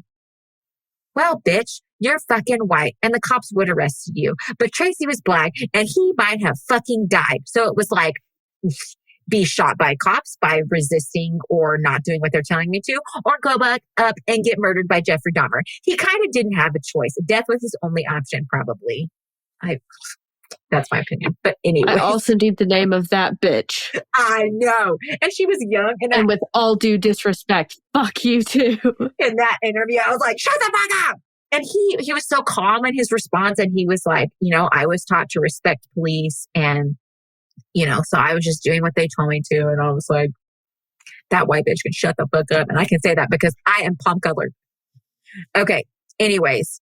So he goes back up to Jeffrey's apartment. He knocks on the door. Jeffrey answers and he tries to get Jeffrey to take the handcuffs off. But Jeffrey's like, hey, come on in. Come on in, kids. I got popsicle for you. I'm just kidding. Do you know that? It was the creepy old man voice for me now. Thank you. I'm sorry. I don't know why. My husband is so good at that voice and it creeps me the fuck out and I hate it. And I was like, please don't make that noise. And so it just like, come inside. It made me think of the old man. Okay, so Jeffrey's trying to get him to come inside. And he's like, if I go in there, I'm going to get murdered. So he runs off back to the cops. He's like, I can't go back in there. He's going to murder me. He's refusing to take the cuffs off unless I go back in. So the cops are like, okay, fine, we'll go back up with you. And they're grumbling the whole way up, I'm sure. So they go inside the apartment and they ask Jeffrey. One of the cops is like, are you some kind of freak? And Jeffrey's like, yeah. And then they ask him where are the handcuffs or where are the keys to the handcuffs. And Jeffrey says they're in the bedroom. And one of the cops starts to head towards the bedroom, but Jeffrey starts to get like very aggressive and angry. And so the other cop pins Jeffrey to the floor. And when the other cop goes in the bedroom to try to retrieve the handcuffs, keys to the handcuffs, he comes across pictures of dead and dismembered bodies and quickly realizes, holy shit, I think this is real.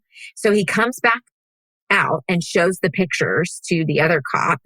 And Jeffrey makes the comment while he's pinned to the ground, shoot me now for what I did.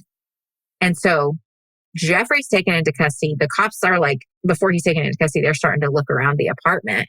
And the cop goes over and opens up Jeffrey's refrigerator and just instantly starts throwing up because he sees body parts just chilling in the fridge.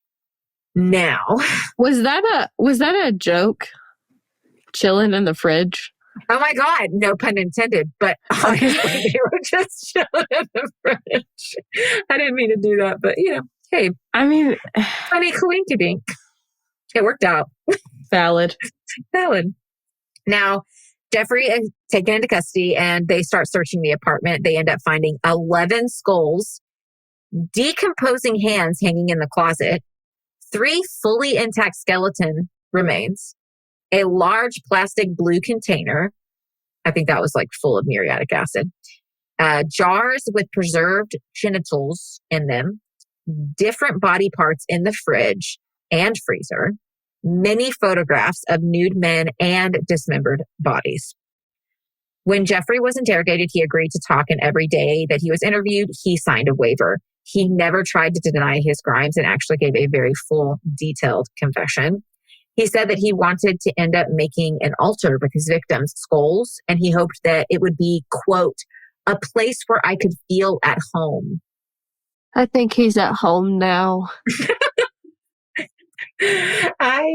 I just I think Jurassic death really Park. was the only safe place for him in It the really end. was. It really was. For this man, absolutely. Now, it is important to note that Jeffrey's victims were mostly men of color. The only two that were white were his first and second victims. After that, it was all people of color, and a huge portion of those victims were also gay.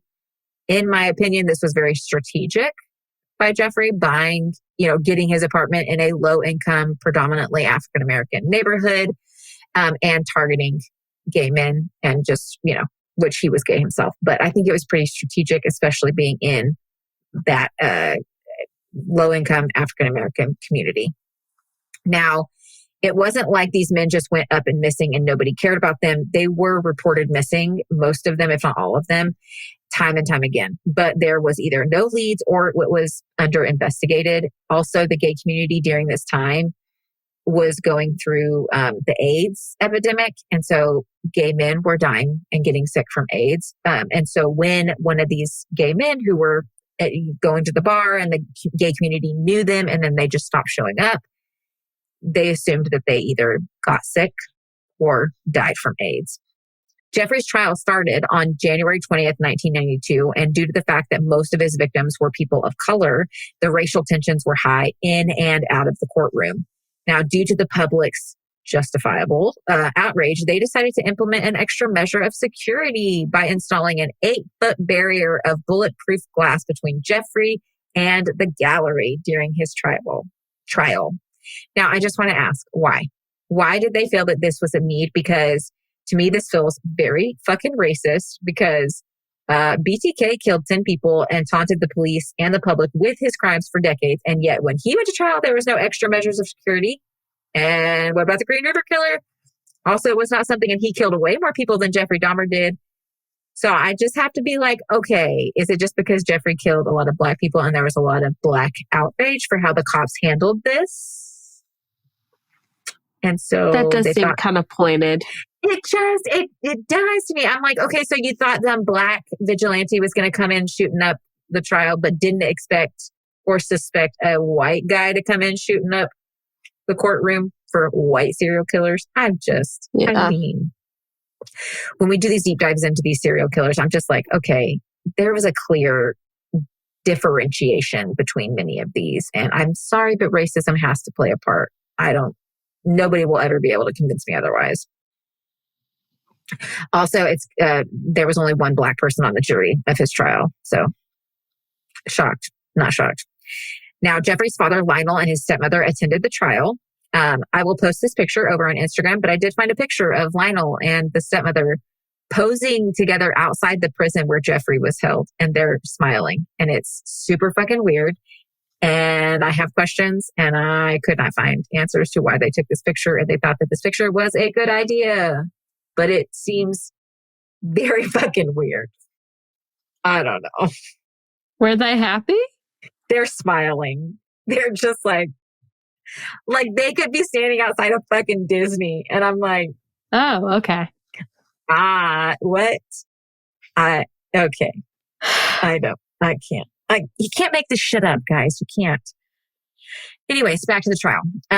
Jeffrey pled not guilty, even with his confession, but eventually he changed his plea to guilty by the means of insanity. The jury all agreed that Jeffrey was fully aware of his acts and knew what he was doing was not just wrong, but very evil. So on February 15th, 1992, after only 10 hours of deliberation, I say only very sarcastically because I'm sorry, 10 hours. You should have taken 30 goddamn minutes. I'm sorry. End of discussion. In my opinion, I don't know anything about court, so take that with a grain of salt. He was sentenced to 15 consecutive life terms in prison, and I found that for some reason, they tacked on a 16th term later that year in May. I don't know why, but he was never getting out. So after the trials, this is pretty normal for the estate of perpetrators to be sold off, and then the money goes to the families of the victims. But Jeffrey didn't have anything worth valuable. So the city decided to hold an auction for Dahmer's murder weapons and belongings. I know, super fucking cringe. I was like, what the fuck? But thankfully, An affluent man in Milwaukee was able to get other affluent people to chip in, and they were able to buy the lot for $400,000, which would be about $875,000-ish today.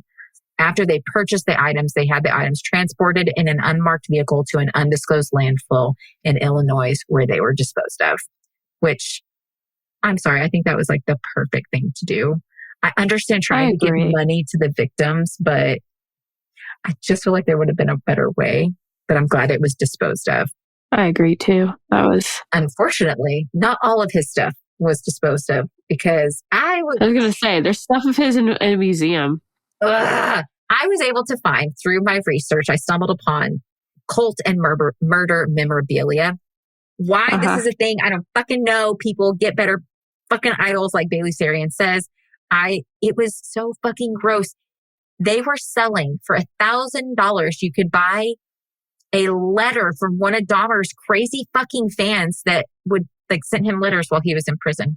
$1,000. And you just got some random letter some fucking psychotic woman sent him. Oof. Yeah. And these were letters from women being like, I can make you straight. You just need a good woman. Oh, shut the fuck up, Betty. Oof. Oh my God. You need to fighting a losing battle. Yeah. And then I also found that he was also selling letters that Dahmer wrote himself, and those were priced at only $5,000 to $20,000, depending on the length of the letter. I'm sorry, who the fuck is spending $5,000 to $20,000 on a Jeffrey Dahmer letter? Why do you want that? Okay, guys, come on, stop it. You could buy a house or a car. You could buy a car. You could buy couple cars with that. Not new, but you can buy a couple cars with that. Stop it. Don't buy these goddamn letters, you idiot. Anyways, I just had to get that out because it was so frustrating to me. I don't get it. I don't like it. I think it's gross. But let's end this on Jeffrey's life in prison. He ended up going to Columbia Correctional Institution in South Central Wisconsin. It was stated that he adjusted well to life in prison, and at first he was kept apart from the general population, but eventually he talked the authorities into letting him move to Gen Pop, which this is going to come back and bite him in the ass very quickly. So this is the part that Christians get stuck on, because during Jeffrey's time in prison, he comes to know Jesus and he finds religion. He even gets baptized by a local pastor, preacher, whoever. And so people are like, oh my God, he gets to go to heaven. It's wonderful. Completely negating the fact that like he grew up Christian. He knew the Bible. He spent time going to church. He studied the Bible.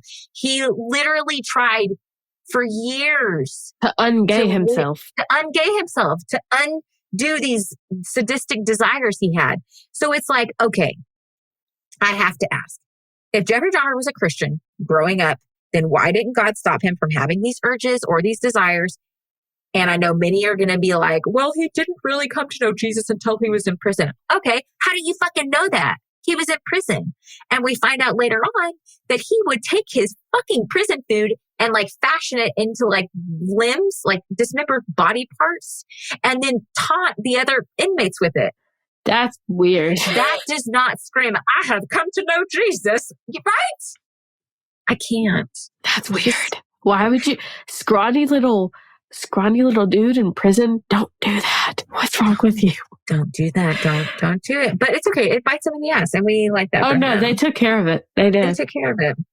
So Jeffrey waited about 2.5 years in prison, and then on November 28th, 1994, he was killed by another fellow inmate named Christopher Scarver. There are conflicting reasons why Christopher murdered Jeffrey, but a prison guard said that Christopher suffered from schizophrenia and later told the guard that, quote, God told him to do it.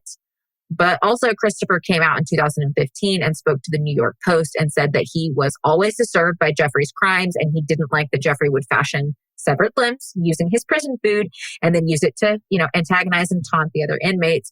He also goes on to say that when him, Jeffrey, and another inmate, Jesse Anderson, were left alone, he was taunted by both the men, and he ended up confronting Jeffrey about his crimes and for some reason just snapped, and he beat both of them to death with a metal bar from the prison weight room. Do you remember how Jeffrey's first victim was murdered? I was going to say, we just came full circle for you, Jeff boy. I literally have that in my notes. Talk about coming full circle. I'm like, that's a little poetic. I have to admit.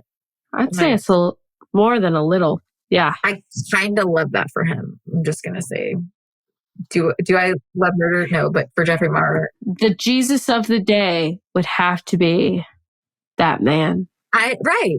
Like, I don't really know about his other crimes. I think he would murdered other people. So like, don't go do that. But never mind. You're not Jesus. Like, thank you for taking out Dahmer because like, I don't. The vigilante of the day. Yeah. I can say that. I know people are going to be like, don't advocate murder. We're not advocating murder. We're just advocating Jeffrey Dahmer not being on this planet anymore. Because I'm sorry, this man, I can't. These crimes were horrible. These were awful. The fact is, he probably never could have been rehabilitated, even if prison was structured where... No. Not to say he deserved to die, because nobody deserves to have their life taken. But at the same time, it's an ethical dilemma that all of us have to grapple with. That, you know, if you... with the U.S., really, U.S. prison systems. Yeah. And he's in prison with other men. His victims were men. Like, who's to say that eventually he wouldn't have ended up murdering other inmates? And not everybody that's in prison is a murderer, pedophile, you know. He should have never gone to Gen Pop. He should have never gone to Gen Pop. That's mad weird that they like were convinced to let him in. Maybe it was like part of them thinking, you know what, someone will kill him kind of thing. Like maybe that was in the back of their mind, because too often that does happen in prison. Yeah. But he advocated. Like, he was the one that asked, like, let me go to Gen Pop. And he would say, I think he was the one that said it was like miserable and solitary. Oh, I'm so sorry. Cry me a fucking river. No, the shoe is miserable because you literally have nothing and no one except like the person that hands you your food. Yeah. Twice a day, 3 times a day, whatever. Yeah. I can't. Now, I want to end with his homes. I found this interesting. Dahmer's childhood home in Bath, Ohio, which is where he killed his very first victim when he was 18. It was put on the market in 2012. The owner, a man named Chris Butler, said that it would make a great home as long as you could, quote, get past the horror factor. I'm sorry, but I had to laugh at that. Like, dude, are you serious? You're literally trying to be like, just get over the fact that Jeffrey Dahmer started his murder spree in this home. It's a weird selling point. Not haunted at fucking all. No. No. Now, the house was removed from the market because nobody wanted to buy it. Shocker. And it is believed to still be owned by him. Now, because the house was sold, I think he had bought it before Jeffrey was caught. So I think it was sold in between his spree sometimes. So I think his family has owned it since then. And so they're stuck with it. Like, you ain't never going to get rid of that home. Wow. The grandma's home is still there, and it is used as a family home. Dahmer's apartment was torn down in November 1992, and it is a vacant lot even to today. And that is the sadistic, horrible, gross, graphic story of Jeffrey Dahmer, the wannabe Christian who is no. That's all I gotta say. She said no. It's just no. I've lost it's a all no my for words. me, dog. It's a no for me. You can go sit the fuck down. And no, I can't get on the boat of like, Jeffrey Dahmer found Jesus in prison. No, he didn't. Okay. No, he didn't. I'm sorry. Not sorry. There are so many Christian blogs that I've read over the past couple of years. Like, what I mean by Christian blogs is like actual church blogs, like that are affiliated with specific churches. It's like leadership writing about like how is this possible that he's redeemed? Well, here's all the reasons. How is it possible that I'll see him in heaven? Here's all the reasons. And it's like, why is this the thing you have to talk about? Why can't you talk about like something more productive? Like paying off school lunches for kids in your community. I'm like, do we really want, like, I can't. I don't believe in hell, but I want to believe in hell. I want to believe that Jeffrey Dahmer is just eternally being tormented with hellfire. Like I just want to believe that he'll never be reincarnated. Yes. Oh God. Oh Jesus. Oh fuck. Yeah. No, he can't. Because a person like that, I'm a person that believes in reincarnation. And if you haven't ever done a past life meditation and you're listening to this, it's worth a try, maybe, if you're interested. I have not dug into reincarnation or learning about it, but I'm not opposed to it. But I don't know a lot about it. I died in 1920. Shut your damn face. No, you didn't. Yeah, I think 1922. I was a factory worker. No, you weren't. Okay, hold on. We have to do an episode on this because I am so intrigued and I want you to tell the story. I don't know a whole lot, but I met someone. Honestly, it's a really short story. A couple of years ago, I met a woman. Her name was Rain. I met her at a water park or something, and I wouldn't get in the water. And I felt the urge to talk to her, like, majorly when I saw her. And she was like, oh, I know you. And I was like, I think I know you, but I don't know you now, kind of thing. And she was like, have you ever done a past life meditation? And she was like, here's my number. Try out a past life meditation. Tell me if you get anything. Get back with me. I got back with her afterward. We had worked together and we had died 10 years apart, but we worked together in a factory, and we had been good friends in a past life, and I died by water. And that is why I don't go in water. I don't really like water to this day. That is, I've heard stories of other like little kids that you can't make this shit up. You know, like they're telling their past life story and you're like, what the fuck? And so it's one of those things that like, I don't understand it, but I don't need to understand it to say it's true or say it's not true. Like I can hold space for that is valid for that person. And that's okay. I don't know it and I don't understand it. And I think it's so fucking cool though. Like, but just to circle back, as a person that believes in reincarnation, every time that you like reincarnate, it's for the purpose of leveling up. Once you are done leveling up, you no longer have to reincarnate unless you want to. You you have a soul choice kind of thing. But I mean, you can choose to never level up if you choose that route. But like, I knew I wasn't done. I actually think I'll probably have one more life, and then I think maybe I'll be done.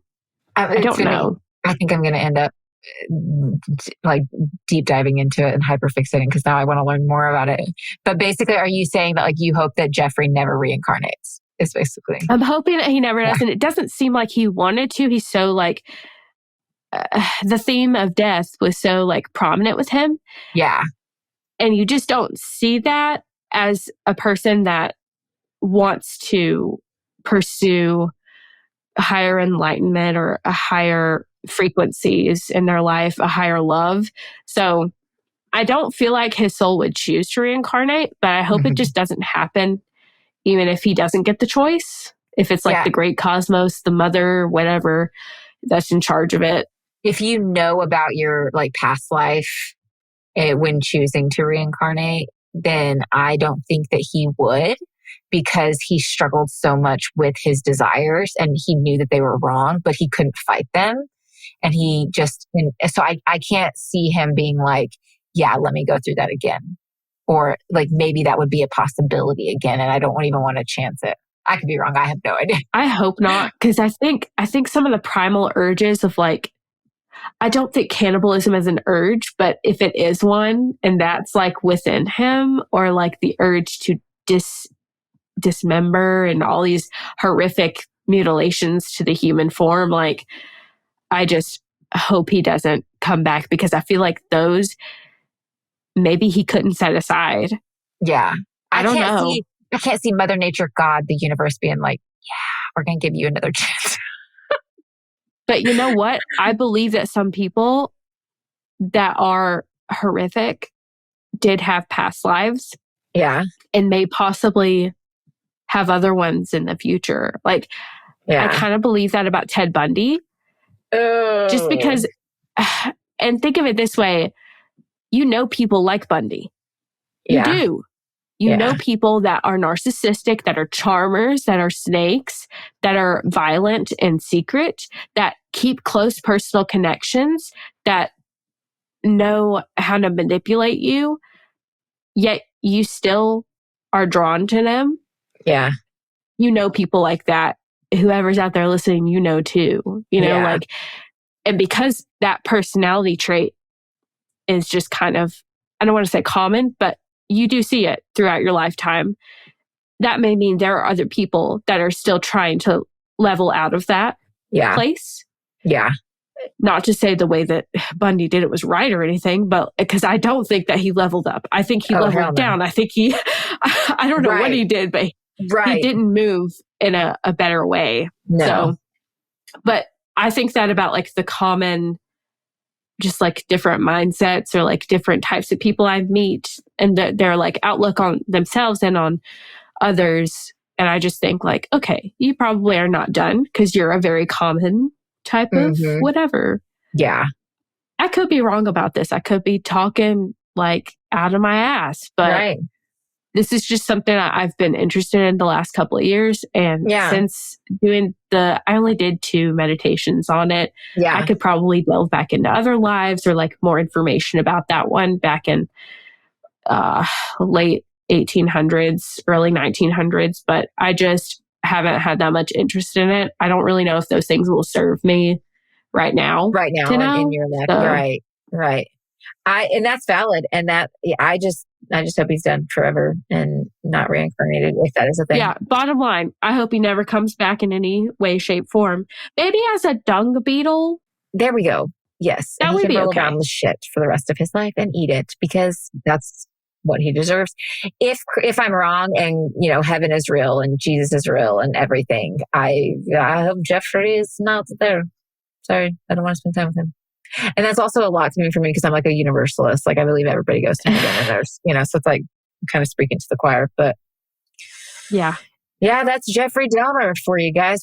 This is a long one. No, yeah. I think most good people like you also understand like the weird disconnect with like wanting to believe everyone is good, but at the same time seeing a pure evil that's like cannot be penetrated by light. Yeah, at all. It seems.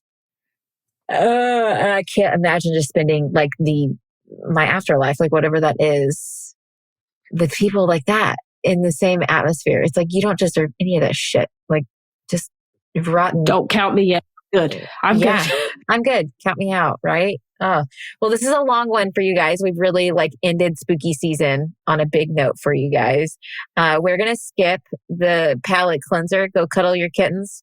Go watch some TV, watch some Big Bang Theory, some Bob's Burgers, and eat a big old pile of cookies. Watch the Bob's Burgers link that we'll have attached because that will give you a good laugh. How about we will link it in our Instagram or in our show notes. So yes. Anyways, that is all for this week. We will see you guys next time. Actually, we won't see you. We'll hear you guys next time. Bye. Bye. Also, heathens, if you're enjoying the show so far, please remember to subscribe on whatever platform you listen to us on, and remember to bring your sacrifice to the blood ritual. Just kidding, a review will suffice. Deadly Faith is brought to you by Choircast Network. It's produced by Laci Bean and Lola Robbins, and audio engineered by Eric Cowell.